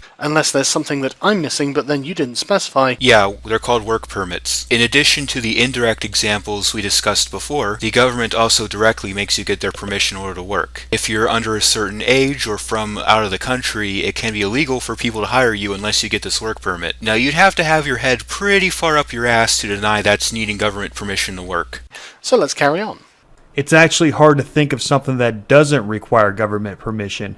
Pissing, wanking, shitting. Alright, well let's start with pissing and shitting. Say that you're building a house and you wanted to have a bathroom. Depending on the state and city you're in, there might be a fuck ton of codes and regulations regarding how that bathroom has to be built. Down to how much water the toilet can use per flush. Okay, so maybe you want to say fuck that, I'll just do it the old-fashioned way and build an outhouse out back. Again, depending on the state and city you're in, there may be regulations about that. You might have to get a building permit, and it might even tell you no, you can't do it. And let's say that in frustration you say, to hell with all this, I'm just going to do it all natural and just squat out back. Well, that's public urination, which depending on the state you're in can be a fine or even jail. With regards to wanking, which for those of you who don't know is the British way of saying masturbation, believe it or not, and this actually shocked me to learn, there are some towns in the United States that actually tried banning masturbation. Now, how the fuck you would go about enforcing this is beyond me, but they've tried. Like, there's some towns where someone tried opening a sperm bank and they were basically told, nope, sorry, you can't do that because in order to get the sperm you have to jerk off. So Talking to someone. Talking to someone. Alright, well the government currently heavily regulates the telecommunications industry, all the way back to the first days of when America's telephone system was first being put in place. Certain telecom companies were given a monopoly on operating in certain areas, so if someone else tried to set up shop there, they were told nope. And even to this day, a lot of these telecom monopolies are still around. Now fortunately, because of advances in technology like the internet and VPNs and neural networks and things like that, that might be coming to an end. But yeah, for the longest time you basically did need government permission to talk to somebody. Having friends, having relationships. I take it you've never heard of age of consent laws? You know, if you're busted dating someone who's 17 years, 11 months, and 29 days old, you can be arrested, jailed, labeled a pedophile, and put on the sex offender registry, all over a completely consensual relationship. And to address something more personal to Sargon, you do believe in border restrictions. You've made that clear in this video. What if the person I want to be friends with or have a relationship with is across that imaginary line you love so much? Sounds like in that case I'm going to need government permission, aren't I? Owning anything. Well, let's see here. We got guns, drugs, houses, cars, boats, businesses, certain types of exotic pets. You know, I could probably easily list at least 100 things you need government permission to own. I mean, literally almost everything you do doesn't require government permission. Actually, just about everything you do requires government permission. Heck, it would probably be easier to make a list of things that don't need government permission, if you could think of anything at all. Like even something as simple as breathing. Government somehow or another currently has the right to order you to wear a mask, even if you're not on government's property. What am I supposed to make of that other than my right to breathe is bestowed upon me by government? You've just specified things that have an effect on other people, and so really should have some sort of rules or regulations governing them. Well, hold on a second, Sargon. You thought it was absurd that the government puts restrictions on collecting rainwater and jaywalking. Aren't these things that affect other people? For example, if I'm collecting rainwater, I'm diverting water that would ordinarily go into local lakes and streams to my personal use. And if I'm jaywalking, then I'm affecting the flow of traffic around me. See, here's the problem. Sargon's standard of evidence, the goalpost that he uses, is absolutely arbitrary. Like, something should be regulated if it has an effect on other people. How much of an effect does it have to have? Because just about everything you do, at least in some indirect way, has at least some sort of effect on other people. By just saying if it affects other people it should be regulated, you're opening up a huge Pandora's box, and you end up with the ridiculousness of things like the Wickard versus Filburn decision, which for those of you who don't know was a Supreme Court case regarding the constitutionality of a regulation regarding wheat production. So basically a farmer was growing wheat to feed his own cattle, and he was basically told by the federal government that you're not allowed to do that. And the reason he wasn't allowed to do that is because by growing his own wheat, he was indirectly affecting the wheat market, even though the wheat wasn't being grown to be sold, it was only being grown for internal use. So the government basically had the right to step in and encroach on this guy's operations of his own internal business just because it had some vague and indirect impact on something he wasn't even involved with. So if you're just going to say something should be controlled or regulated because it affects other people without specifying the degree to which or how it has to affect other people in order for this control or regulation to be warranted, what you're basically doing is opening a Pandora's box to authoritarianism, which I'm pretty sure both of us could agree is a bad thing. Now, do these things that Mr. Dapperton listed off, do these things have a risk of causing harm to people? Yes, obviously, of course they do. But here's the thing, Sargon. People aren't as dumb as you think they are. Yeah, of course we know that these issues, that these risks are out there. We know that something has to be done about them. We're not going to just sit there and not do anything about them. Like, yeah, how do you make sure businesses are operating in a way that's fair? How do you make sure that people are safe aboard aircraft? How do you make sure the drugs and food people are ingesting is safe? Yes, these are all legitimate challenges to overcome. I totally agree. But the idea that politicians, for some reason, have the exclusive ability to deal with these issues is just absurd. People are creative, people are innovative. You know, thousands of years ago we started banging rocks together to get fire, and from that now we have skyscrapers, airplanes, satellites, all kinds of cool shit. People innovate and overcome challenges, that's what we do. If government were to disappear tomorrow, I promise you, I guarantee you, people would figure out ways to make sure buildings are safe, make sure pharmaceuticals are safe, make sure people can cross the road safely, make sure people can collect rainwater safely, make sure people can fly in an airplane safely, make sure that businesses are operating ethically. Politicians aren't magic, they don't have any special powers you and I don't have, they're regular homo sapiens like you and me. There's no problem they can tackle that we can't. Knowing this, how can you say you're free? Well, we do not know this, and the definition of freedom is predicated on not only my ability to do things, but also my freedom from your ability to do things to me. What about the people who want to cross the border and come earn a living over here? What about the people who want to work for a wage that's lower than what you subjectively deem fair? What about the people who want to own firearms to defend themselves? What about the people who don't want to spend their money the way the IRS thinks they should? None of these people are doing anything to you or impacting your freedom at all, yet you seem to feel justified in initiating force against them. If being a democratically elected constitutional republic creates legitimate political authority, does that mean that all the things that were done by the democratically elected constitutional republics of the Soviet Union, Nazi Germany, and North Korea, all those things were legitimate and justified? This would take a long time to unpack, so I will sum it up by saying you're comparing apples to oranges.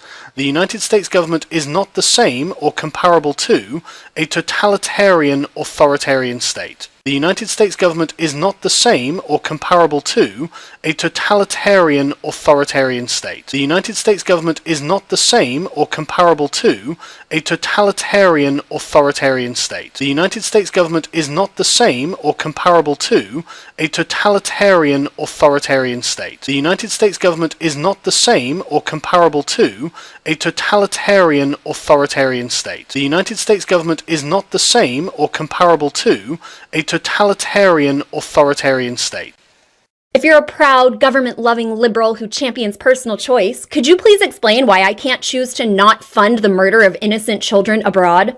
You can. You do it at the ballot box, when you vote for someone who says, I'm not going to conduct drone strikes on Pakistani villages, or something like that. You gotta vote to keep up the illusion that the people are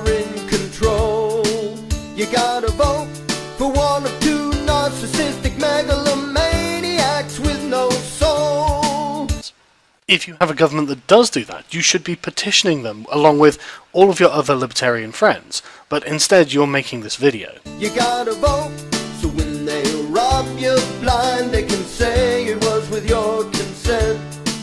You gotta vote so that when they lie, cheat and steal, you think it's you they represent. But what if both candidates who are running want to do drone strikes against Pakistani children? Then I'm kinda screwed, aren't I? In that case, I would kinda have to evade taxes in order to not pay for those drone strikes. Well, I suppose I could try running myself, see how far I can get with next to no money or political connections or anything like that.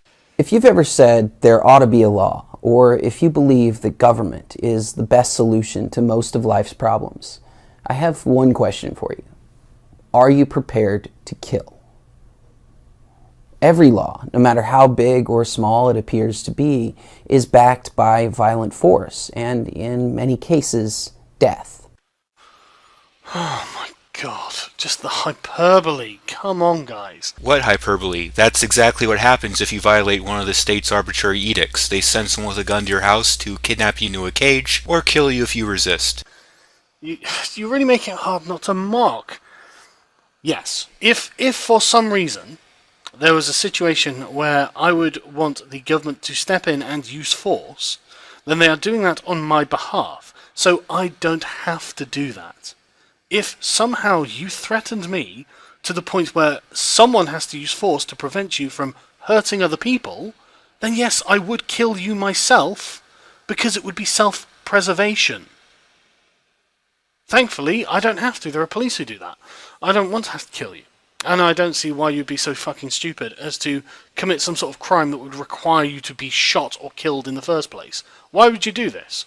Why would you be so obstreperous that you're like, you know what, no, I'm just going to keep saying no, until eventually I have to be killed to preserve the safety of other people? What kind of moron would do this? Did you guys notice what he was doing there? He was sneaking in the assumption that this person is actually doing wrong, that someone is being threatened or the force is being used to preserve life. And of course, you know, if someone is actually threatening you or doing something that puts your life in danger, then yes, I think the government or anyone else should be able to step in and use force to prevent that person from doing that. However, suppose that this person isn't threatening anybody or posing a danger to anybody, but they just so happen to be doing something that you don't approve of or that you think they should be forced against doing. Well, let's take a moment to think what happens when somebody breaks a law. Now, a lot of this is going to vary depending on the specific law that they broke or the jurisdiction involved and how their legal system works, but usually what happens is the police show up to force them into a cage. Now, again, depending on the specific law that they broke or the type of legal system, the jurisdiction that they're in, there may be some additional steps before that, like maybe they'll get a warning first, or maybe they'll get a fine, but if they refuse to pay the fine, the police show up and say, we're going to haul you off to a cage. Now, if you say, no, I'm not going, and pull out a gun, they're not going to be like, oh shoot, he has a gun, well I guess we'll just give up, not worth escalating this. No, they're going to fight back and kill you. And this is sort of the side of it we're trying to get people to see. See, a lot of people think that making something illegal makes it magically not happen. They often forget that it is backed up by force, lethal if necessary. Now, that doesn't on its face illegitimize all laws. Of course, you know, if somebody kills or murders or rapes somebody, then yeah, obviously this level of force may be warranted. But do you really want somebody to be kidnapped into a cage or possibly killed if they resist? If they just have a drug you don't like, or maybe have a gun that you don't like, or pay their employees under some arbitrary amount you decided was fair, or not spend their money the way you think that they should. Now here's the thing, I do sympathize with some of these causes. I think that employers should be paying their employees a wage that's, you know, decent, that's fair for the work that they do. However, not to the point that I think the business owner should be threatened to have their business shut down, kidnapped into a cage, and killed if they resist. Every single law in the books is cage or kill. It's as simple as that. Now, for certain things, like again murder and rape, cage or kill is the necessary tool for the job. For many of life issues, however, there's more peaceful alternatives out there. Come on! What? Again, I'm trying not to mock, but listen to the questions you're asking. How about you listen to the questions that are being asked, Sargon? I mean, seriously, I think at least half of these questions, Sargon either didn't understand the question that was being asked, or didn't provide an answer that actually addressed it. Before you go mocking and condescending us for asking these questions, how about you actually take the time and effort to understand what's being asked? You really want the same people who run the DMV to be in charge of your health care? No, the people running the DMV will be running the DMV. The people running the healthcare will be running the healthcare. These are not the same people. They are both bureaucrats, but they are not the same people. They don't do the same job, they don't have the same requirements, and they don't have the same qualifications. Well, they may not be the same people or do the same job, but they are part of the same organization, which means they would both carry the same burden of any problems inherent to that organization. Think about your typical experience at the DMV. If the DMV was voluntarily funded, if they had to make their customers happy in order to get money, and if there were other organizations competing providing a similar service, do you think the service at the DMV would be different? At least at all, in the slightest. Well, if people on the left have things their way, the healthcare system will be coercively funded, they won't have to make people happy to have their money, other organizations will be barred or at least restricted from competing with them, just like the good old DMV. This is the problem with looking at this as a monolith. Government isn't just a monolith. Why is it that you prefer anti-discrimination laws which force those who hate other races to hide that prejudice and make money off of those other races, to a system where they could be open about said prejudice and lose money? Because it's one thing being a racist, and it's another thing acting on your racism. For example, if in the libertarian utopia I have decided to open a health clinic, and I am the only health clinic in, say, 30 miles, because I live in, I don't know, the Australian outback, the American Midwest, something like that, and a black person comes in and he's been shot, who knows why, and he's like, look, I need healthcare, luckily I can pay, I've got loads of money, and you go, yeah, but I don't like niggers. I do not associate with niggers. Then he has to die because of your bigotry. Is that really the society you want to live in? So one of the things that people commonly do when they try to argue why libertarianism won't work is they concoct this very contrived scenario in which all these factors just so happen to perfectly come together to create a situation that apparently disproves libertarianism. For example, it just so happens to be the case that only one person ever thinks of opening a health clinic in a remote town. And it just so happens to be the case that the only person who had this idea just so happens to be a racist. And it just so happens to be the case that this person's racism takes precedence to his business acumen, that he's willing to give up profit for it. And it just so happens to be the case that all the doctors and nurses who work for this person decide to turn their backs on the Hippocratic Oath and go along with his bigotry. And it just so happens to be the case that this person's racism doesn't create a market for another health clinic in the area that does actually serve black people. Isn't it so wonderfully convenient how all these factors just happen to come together to disprove libertarianism? But even assuming that this completely contrived situation were somehow to actually happen, I'm afraid that person who got shot is still fucked. Because even if there were laws banning discrimination in that area, by the time the government would have stepped in and done something about it, that person would have bled out and died. Sure, we can punish the owner of that clinic after the fact, but it's not going to bring that person back to life. You guys often say that libertarians have too much faith in the goodness of people. Why then do you in the same breath argue that I give up my right to bear arms and entrust my personal safety to police in gun-free zones? That seems like pretty strong faith in human nature to me. Well, again, a failure for the term statist, because I don't believe that. But the police are not governed by a faith in human nature. They are governed by a very specific and rigorous set of rules that, if they violate, they are, at least hypothetically, punished for. This is not based on goodwill. It is, again, based on people acting in rational self-interest. Okay, but who punishes the police when they break those rules, though? And what guarantees that they will punish the police when they break those rules? Do we have to have a faith in human nature for them, or is there another set of rules that they also have to follow? And if there is, then who holds them to those rules? So it seems like the only possibilities here are either an infinite regress of organizations to enforce rules, or faith in human nature, at least on some level. Statist, since the war on drugs has been an absolute failure, what makes you think a war on guns would be any different? I don't think there should be wars on anything, and I don't agree that a war on guns would be a good idea either. So, chalk another one up to the failure of statist. Can you morally justify the federal government preventing a small territory from seceding from a larger country? This is actually a very good question, and one that I don't agree can be justified, but is going to be justified by sovereign power. I'm not going to go into it now because it would take a very long time to go through, and I'd have to Oh, I'd have to go through a few things that I've recently read and pull out a few important and pertinent extracts. But yeah, very good question. And no, I think that it's not really justified. I think that people should have the right to self-determination. So what you're saying is if I buy up a big old piece of land somewhere and declare it to be an independent country with its own laws and taxes and everything, you'd be cool with that? I have a feeling you wouldn't, but if you do believe in self-determination, well, you kind of have to. How is me writing down I'm in charge and then getting 20 friends to sign it any different from the drafting of the Constitution? You don't have the power to enforce it. That's the difference. Don't get me wrong, there are all sorts of questions of legitimacy that would follow from all of this, but fundamentally it boils down to the fact that you can't enforce it. Well, yeah, no shit, buddy. We know that. We're well aware that the actual Constitution is enforceable and this one wouldn't be. We're asking why that's the case. Suppose a group of people came together today and went through the same exact process as the founders did in Philadelphia all those years ago. If we go through the same exact process to create this document, wouldn't it make sense that it would have the same legal force as the original? If roads are so complicated and magical that they can only be built by governments, then why do they hire private companies to actually build the eh? My fucking roads! More a question of cost effectiveness, I'd imagine. Paying a toll every time you go onto or leave a certain stretch of road is probably going to cost you more than if you pay a small amount up front and be able to use every fucking road. So given that it would be more cost effective to pay for the use of all roads up front, don't you think the free market would come up with a system that would enable that? You're also under the assumption that any and all privatized roads would necessarily have to be toll roads. Not really. You could have roads that are free to drive on but sell roadside ad space or something like that. But not only that, I mean, of course the government is going to hire private companies to do it. For a start, these companies do things other than build roads. And why not? Why would you be against private enterprise?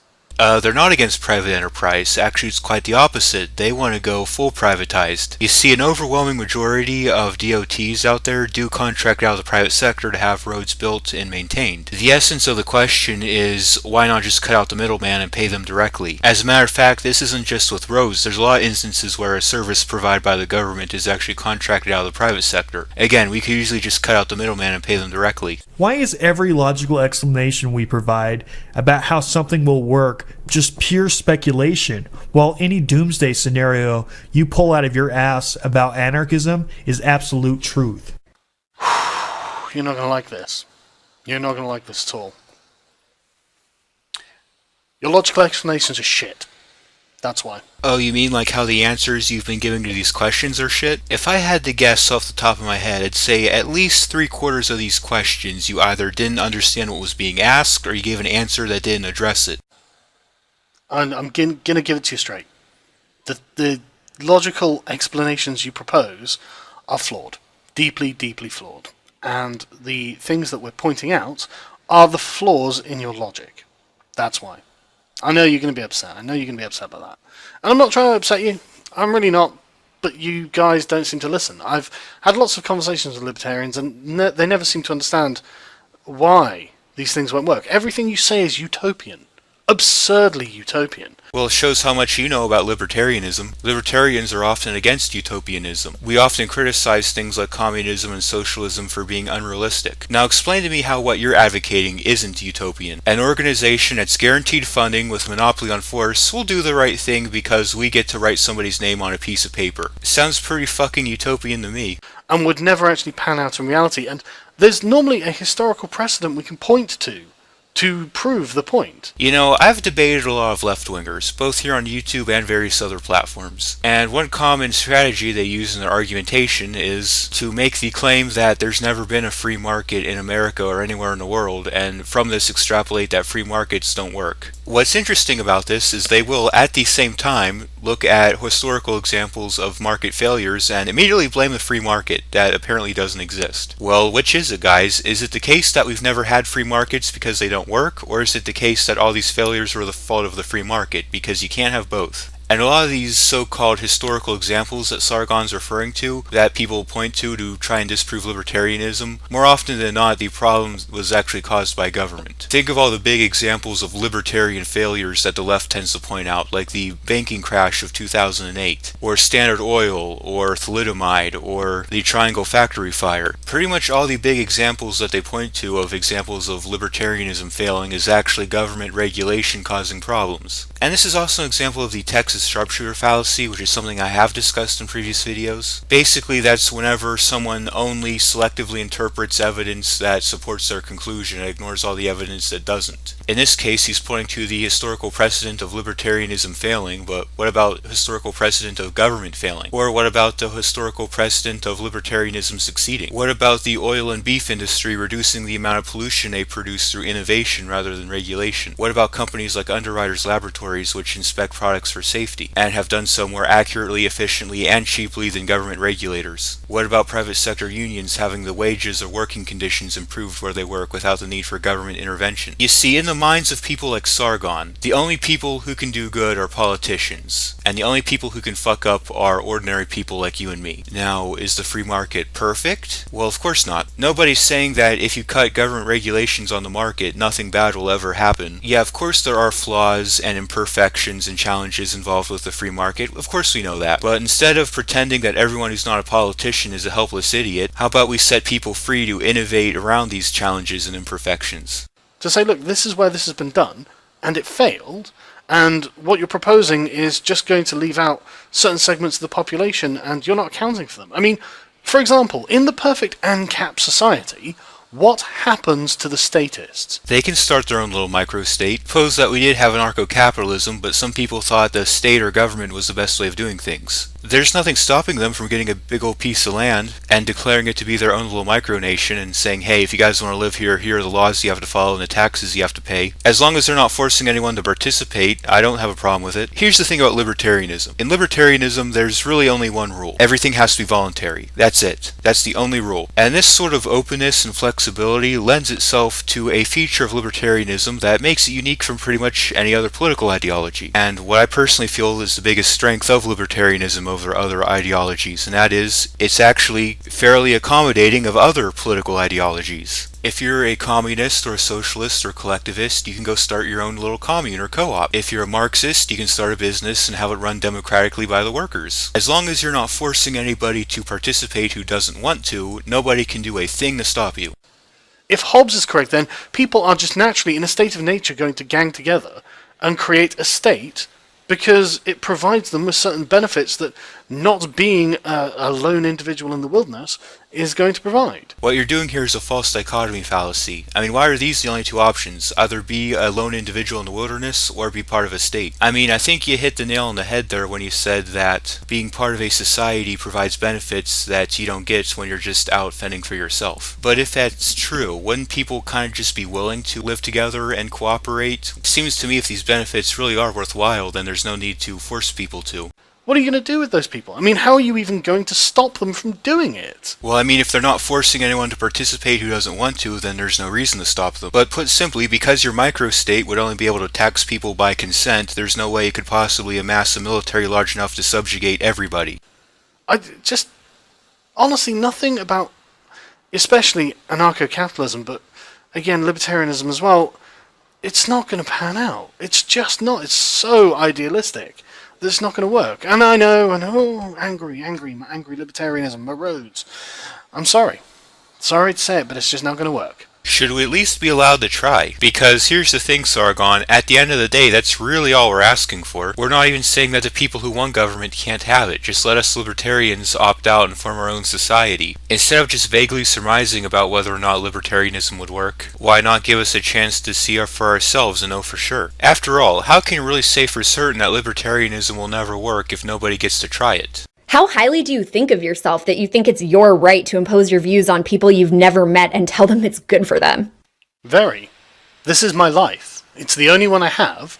And like I was saying about the social contract, it's not just to protect me from the government, it's to protect me from you. But she wasn't referring to protecting yourself, she was referring to imposing your views onto others. I think even most libertarians would agree that government actions that preserve life, such as preventing rape and murder, are legitimate. But what about instances of you trying to not preserve your own life, but dictate how other people live theirs? You know, dictating what drugs someone can put in their own body, what guns someone can use to protect themselves, what wage someone can work for, etc., etc. If you feel that your life is worth preserving, why would you think it's okay to threaten other people's lives if they don't live the way you think they should? Listen to this ridiculousness. We protect our president with guns, but our children with paper gun-free zone signs.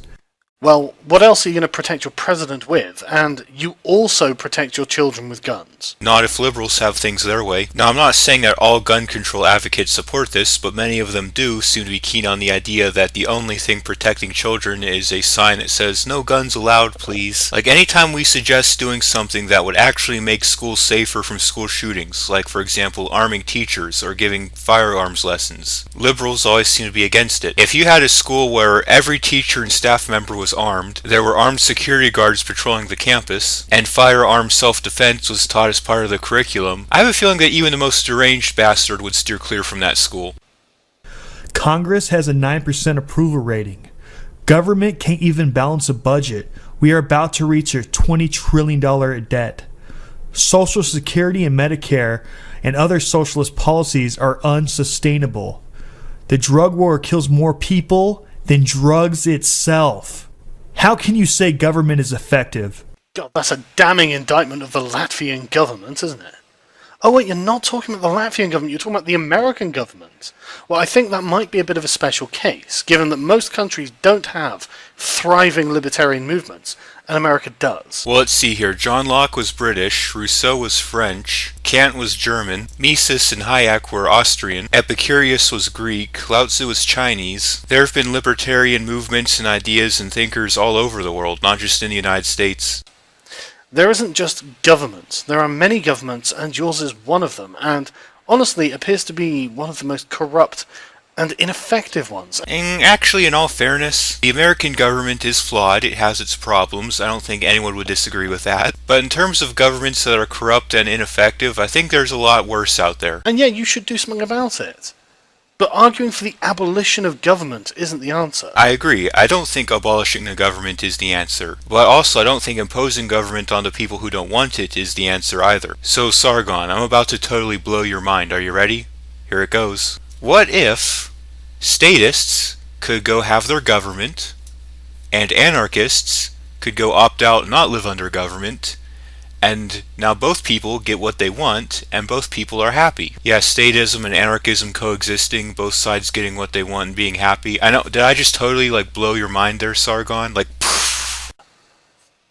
Frankly, it's never going to happen. It's the most ludicrous pipe dream I've ever heard. Quite frankly, I think the government sticking around in its current form is a pipe dream. As more and more people start using Bitcoin, it's going to be more difficult for the IRS to track down tax evaders, which means that the government's going to have to start collecting money voluntarily. Heck, we don't even have to wait that long. With all the COVID-19 hysteria currently going on, people are starting to realize how illegitimate government in its current form is. Now, will government disappear, or will it just take a different form? Time will only tell, but what we can be fairly certain of is that government as it currently exists won't be around for long. So again, I'm not even anti-libertarian. Libertarians, there are so many people in this video that I genuinely like, like Josh, Lauren, T, probably others that I know, and I consider myself to be at least on good terms with, if not outright friends with. And yeah, guys, it's never going to happen. It's just a pipe dream. It's never going to happen. Now, to the statists of the left and right, who are constantly against free trade and promoting protectionism and warlike foreign trade policies, why is it that you think trade between nation states is any different from trade between states in the U.S., between Vermont and New Hampshire or Georgia and Mississippi, which we understand is a good thing because it broadens the division of labor and makes everybody better off? Why do you not see that that's also true internationally, and why do you think a solution to this non-problem is to raise taxes on the American people? Put simply, the hegemonic power of the federal government makes that the case. And you are dealing not with competing states within a single framework, but multiple different frameworks in competition with each other. Couldn't we also make the case that states are also like different frameworks competing with each other to an extent? I mean, if you think about it for a moment, each state has its own laws, its own regulations that businesses have to adhere to, its own demographics and different factors which will contribute to the different market conditions. So couldn't we argue that it's at least analogous to an extent, because when businesses do business across state lines, they are dealing with different markets or different business environments? The US government can ensure that all of the states are playing by the same rules, whereas the US government is incapable of ensuring that another state is playing by those very same rules. So you don't think that in the absence of a single hegemonic government to rule over everything, people wouldn't figure out a way to make sure everyone plays by the same rules? Sure, doing business across different countries poses certain challenges, but so does doing business across different states, different counties, even different cities, even different neighborhoods. You see, different areas have different laws, different regulations, different customs, different demographics, different markets, different cultures, different business climates, etc., etc. So because of this simple fact, there's always going to be an inherent challenge to doing business across different locations, be them cities, counties, countries, etc. Now, as I've also mentioned previously in this video, people aren't stupid. When life presents challenges, like it frequently does, people often find ways around them. And the challenges involved with doing business across different locations are no different. As a matter of fact, I can point to archaeological evidence that dates intercontinental trade routes long before the first governments have been established, proving that the challenges involved with international trade have been dealt with before government and will continue to be dealt with in its absence. This is one of the things that Donald Trump is always going on about, with his trade deals with China and Mexico and how you're getting killed in trade. If they want to play by different rules to undercut you or to screw you in some way, you have no recourse. You know, Shane Killian makes an excellent video called How to Argue for Tariffs. And I know I've been plugging Shane Killian a lot lately, and no, he's not sponsoring me, we don't have any deal going on or anything like that. The guy just makes some damn good videos, alright?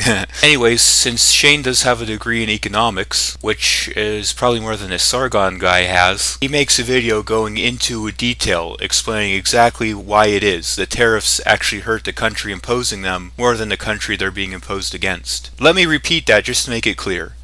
Tariffs hurt the country imposing them more than the country they're being imposed against. Now, the exact reason for this is long and complicated. It involves a lot of sophisticated economic principles. So again, just watch Shane Killian's video if you want the full scoop on that.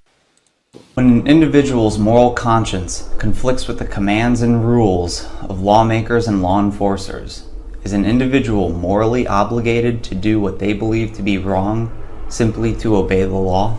Unfortunately, yes. And it's just because it's your own self-interest not to break a law, even if you find that law immoral.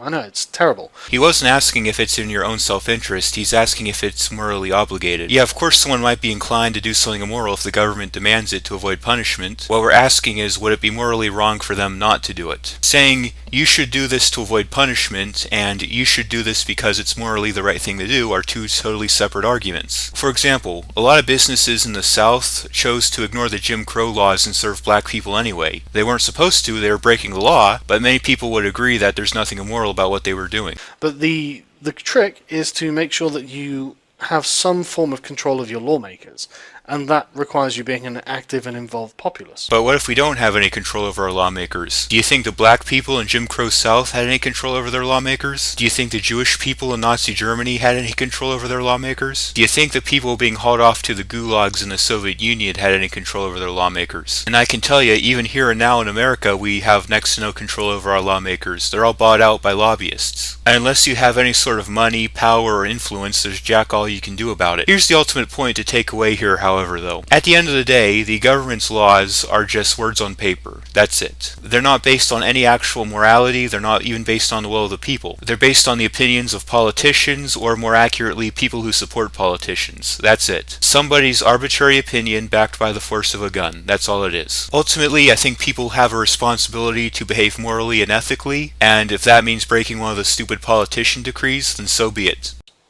Again, honestly, this all does come down to the social contract. I recommend reading Leviathan, Rousseau, and I'm about to start Locke.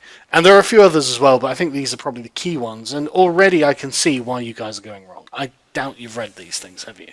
Sargon, have you actually read John Locke? Because he actually criticizes the social contract. He actually argues against the social contract on the grounds that it would be impractical for a government to get the consent of every single person under its rule. He also had quite a few criticisms of Hobbes. Now allow me to recommend some literature for you, Sargon. So Larkin Rose, one of the people featured in this video, actually made a book called The Most Dangerous Superstition, which I feel actually does a pretty good job of making people think critically about government. Even though I'm personally not an anarchist, I feel that it does a very good job of getting people to see government from a perspective they maybe haven't before. Lysander Spooner also does a pretty good job of criticizing government, especially the idea of consent of the governed and the social contract. I feel his criticisms of the social contract are particularly strong. I also heavily recommend reading Immanuel Kant's Groundwork for the Metaphysics of Morals. Even though that doesn't have to do with politics or government specifically, it provides a very strong foundation for understanding the concept of natural inalienable rights, which is a foundation that all libertarians believe in. If you look at Immanuel Kant's categorical imperative, you'll see it actually has quite a few similarities to the non-aggression principle. Universalizability,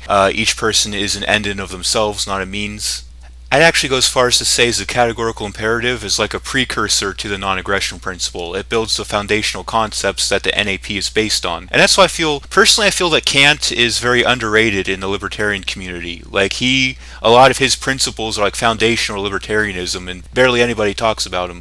You keep saying I have to be moral by voting for a lesser evil this year. Could you please explain how any kind of evil is ever moral? I don't keep saying that, and sometimes it is. For example, it's an evil to kill someone. But if I see someone, raping, abusing, and about to murder someone else, killing that person may well be the moral thing to do. Indeed, it might be the only moral option. Right, and I think most of us would agree that in a situation where the only possibility to prevent harm to somebody else is to kill somebody, even though that would ordinarily be an evil, I think most of us would agree in that particular situation it could be considered justified. Provided, however, that that really is the only way to prevent that person's harm. If there was some possible way that you could have prevented that person from being hurt without killing anybody, then there's no need to kill anybody and it wouldn't be considered justified. And that would be the key difference between the situation you're describing and what this person was bringing up. The argument that it's justified to choose between the lesser of two evils presupposes that it's necessary that we must choose between the lesser of two evils. What if there's a third option? What if, instead of choosing between two candidates, both of which intend to do harm, we do away with the entire political system which forces us to make that decision in the first place? Given my first question to right-wingers and my second to left-wingers, comparing drug rights, which half of you advocate, and gun rights, which the other half of you advocate, it seems to me that there are two possible compromises. Either we go full authoritarian and none of you get what you want, or we go full libertarian and you can both have what you want. Which sounds more appealing to you? Or one person can get what they want and the other person doesn't get what they want, because the thing that one person wants doesn't harm other people, but the thing the other person wants does. But the problem is that both sides believe that what they want doesn't hurt anybody, and they believe that what the other side wants does. So your logic there would just kind of result in a Mexican standoff. And given that answer that you gave, don't you think there are one or two other issues we could apply this reasoning to? I think we should apply this reasoning to almost every issue. If there's something that harms other people, then perhaps that should be restricted or at least heavily controlled. If there's something that doesn't harm other people but only harms you, well, that's your choice, isn't it? Everybody thinks that what they want is safe, and what the other person wants is dangerous, needs to be banned, controlled, regulated, whatever. Again, all this logic does is just create a Mexican standoff between a bunch of people bickering for things to be banned and regulated, etc. The way we get around this is to simply recognize that life is not perfect. There's always going to be dangers and risks involved with almost everything that we do, and trying to mitigate every single one of those is simply infeasible. So what you do then is you just kind of say, okay, we're all grown-ass adults, we've all been around the world, we all know a thing or two, we're not idiots. Well, most of us aren't idiots. And we say, let's each of us decide what level of risk we're willing to accept. What level of danger are we willing to expose ourselves to? And you would have people, be adults and decide what level of risk they're willing to take. And when the impetus is on people to manage risk, they're much more likely to do it safely. For example, a lot of gun owners will keep their guns locked in a cabinet. A lot of people who do drugs will make sure they're moderating it so they don't get addicted or suffer from any other complications. Typically, grown-ass adults are smart enough to be able to manage their own risks. Now, when you want the government to step in and play babysitter, that actually usually makes the risks worse. Because now instead of the impetus being on people to decide what risks they're willing to take, it's on the government, which again, for reasons I've explained earlier in this video, has no incentive whatsoever to care about you. Those risks will either be poorly managed by the government, making them worse, or those risks will be driven underground, which means that people who want to take those risks will not have access to any of the mitigation strategies that would ordinarily be available. For example, because cocaine is illegal, I can't look them up on Yelp to make sure that they're not selling rat poison instead. I'd have to kind of just trust them. Yeah, of course, life has risks, life has dangers. You know, instead of being a bunch of children and complaining to government, how about we just be adults and accept responsibility for them? How about that? So I'm gonna finish up with a bit of a waffle, I guess. Like I said, of all the ideological groups on the internet, I find libertarians, and not just on the internet, but generally, I find them one of the least objectionable, because everything is predicated on a moral stance to be the least harmful to one's fellow man as possible. And I think that's very noble. But I also think that their suggestions are misguided, and I don't think they're ever going to pan out. Actually, it does pan out. It pans out more or less for everybody on a daily basis. So, Sargon, in a typical day in your life, how many times do you either initiate force against an innocent person or threaten to do so? I'm going to go out on a limb and say rarely ever, if at all. You see, most of us live our day-to-day lives not needing to initiate force against innocent people. Most businesses out there get all their funding voluntarily. The reason they exist is because customers like the service they provide and are willing to pay for them. Every single person, group, organization, entity in society, every single one of them can carry out their day-to-day functions without needing to initiate force or threaten to initiate force against innocent people, except the government. Literally, the rest of us can manage to live our day-to-day lives without needing to do this. I'd imagine government can as well. And I don't think that they understand that not everyone in society is like them. Actually, we're probably the only political ideology that fully recognizes that not everyone in society is like us. Yeah, of course, there's different people with different wants, different needs, different desires, different circumstances, different everything, basically. We're well aware that what meets the needs of one person might not necessarily meet the needs of another person. So that's why instead of arguing for an overarching regulation or system to do something, we have a free market where everyone can just kind of decide what works for them. You'll notice that all of these people seem fairly upwardly mobile, intelligent, well-read, well-spoken, and many people are not. And right, we're aware of this as well, which is why we advocate for education being provided by the private sector. You'll have competition bringing down the price of education, making it more available, as opposed to people stuck in shitty neighborhoods being stuck with shitty schools, because the amount of funding they get for education is decided by some wealthy bureaucrat somewhere. Yeah, my mom works in the school system. She sees this shit firsthand. She tells me about it all the time. You will find certain people who are not as noble and well-intentioned will take advantage of the fears, insecurities, and desires of those people and use them against the libertarians. Yeah, they already do that. What you just described there sounds like the left's political strategy down to a T, taking advantage of the less well-off in society to promote their own agenda.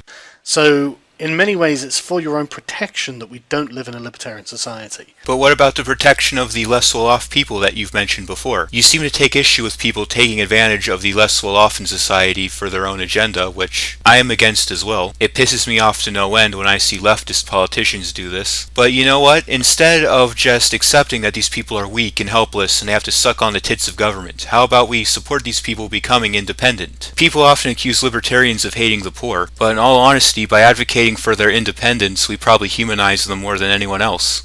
I know this all sounds quite esoteric, and I'm no expert on this, but I'm learning an awful lot, and fundamentally, I do think it comes down to the legitimacy of government, which obviously libertarians think that there isn't any. Well, not all libertarians believe that government is necessarily illegitimate. Now, of course, I can't speak on behalf of all libertarians, but what I personally believe is that in order for it to be legitimate for the government to do something, another organization would also have to have the same right to do that given a similar situation. This is for the reason I mentioned before. It's impossible to give somebody else the right to do something that you yourself don't have. That's why, among other things, I think taxation should be voluntary and that the legal system should only prohibit things which violate the non-aggression principle. I might actually make a video going into detail about how exactly an ideal libertarian government would work. Because they are seeing their own government, and overwhelmingly these people are American, but there are occasionally the odd British libertarian there. But and there's every reason to think that the British government isn't being as responsive as it could be to British people's needs.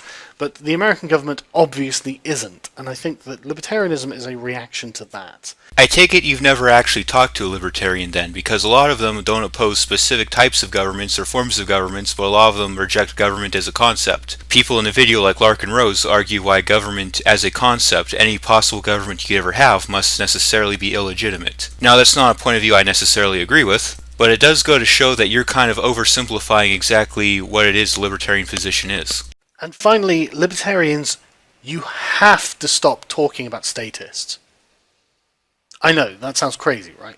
That sounds like way out there, but statists are not a monolith.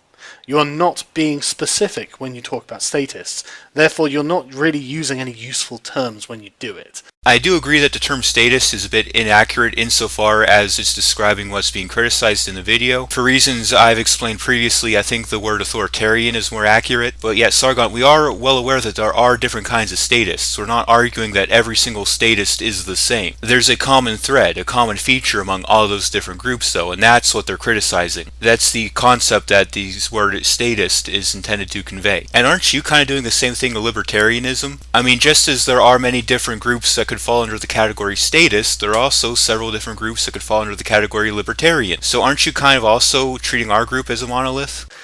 Basically, you have made statists the other.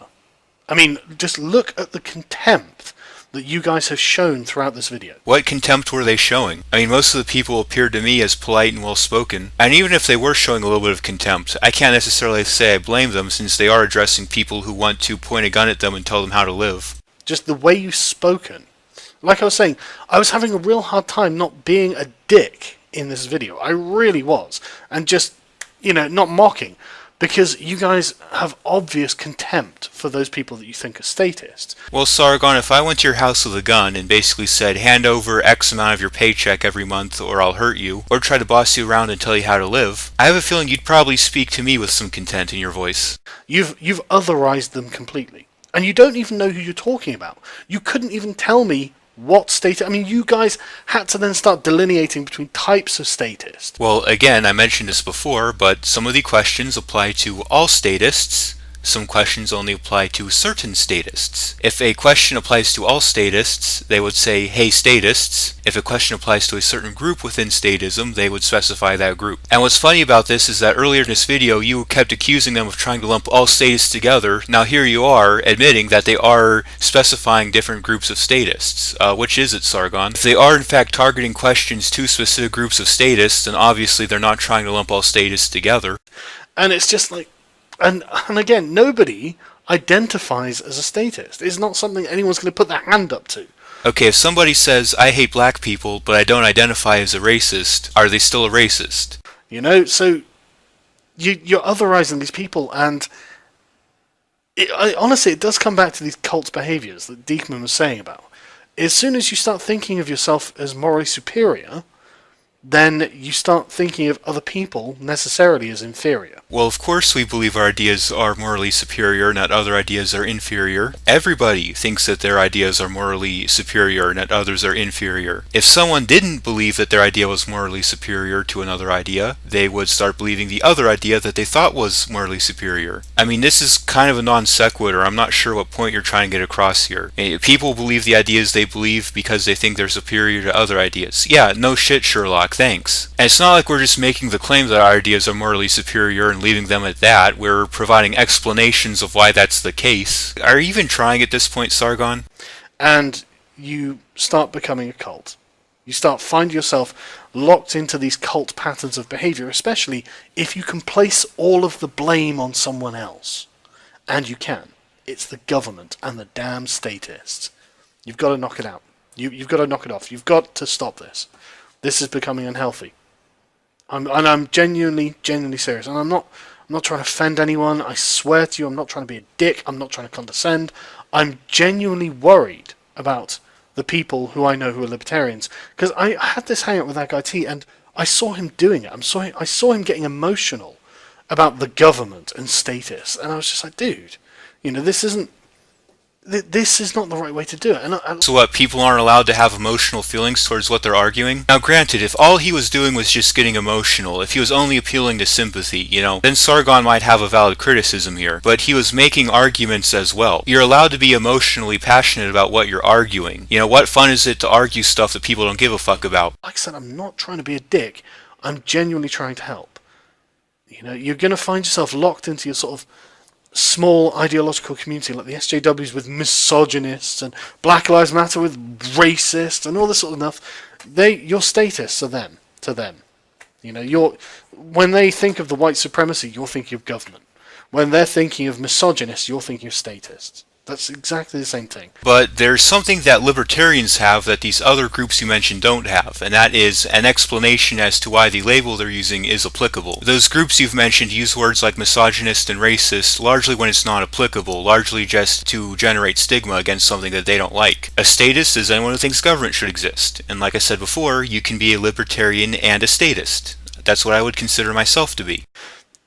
There is no such thing as a self-identified misogynist. There is no group of misogynists. But there are still misogynists. As I've said before, just because people don't use a particular term or idea or concept to identify themselves with doesn't mean that that concept doesn't exist or that term isn't applicable to describe them.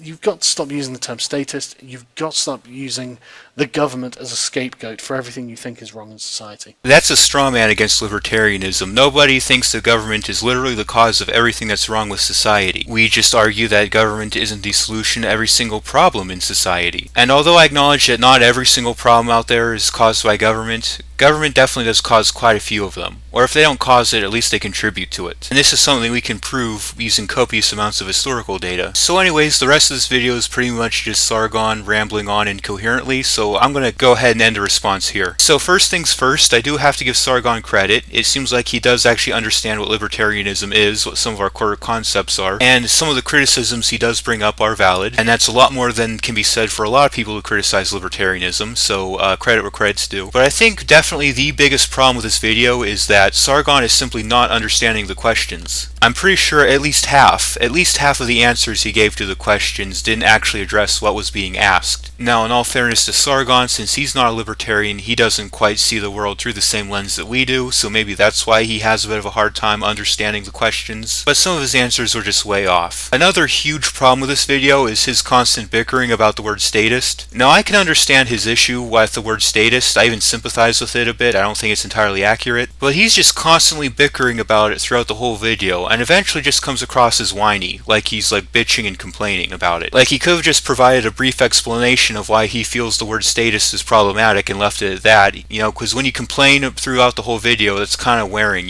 So yeah, those are definitely the two biggest problems with this video.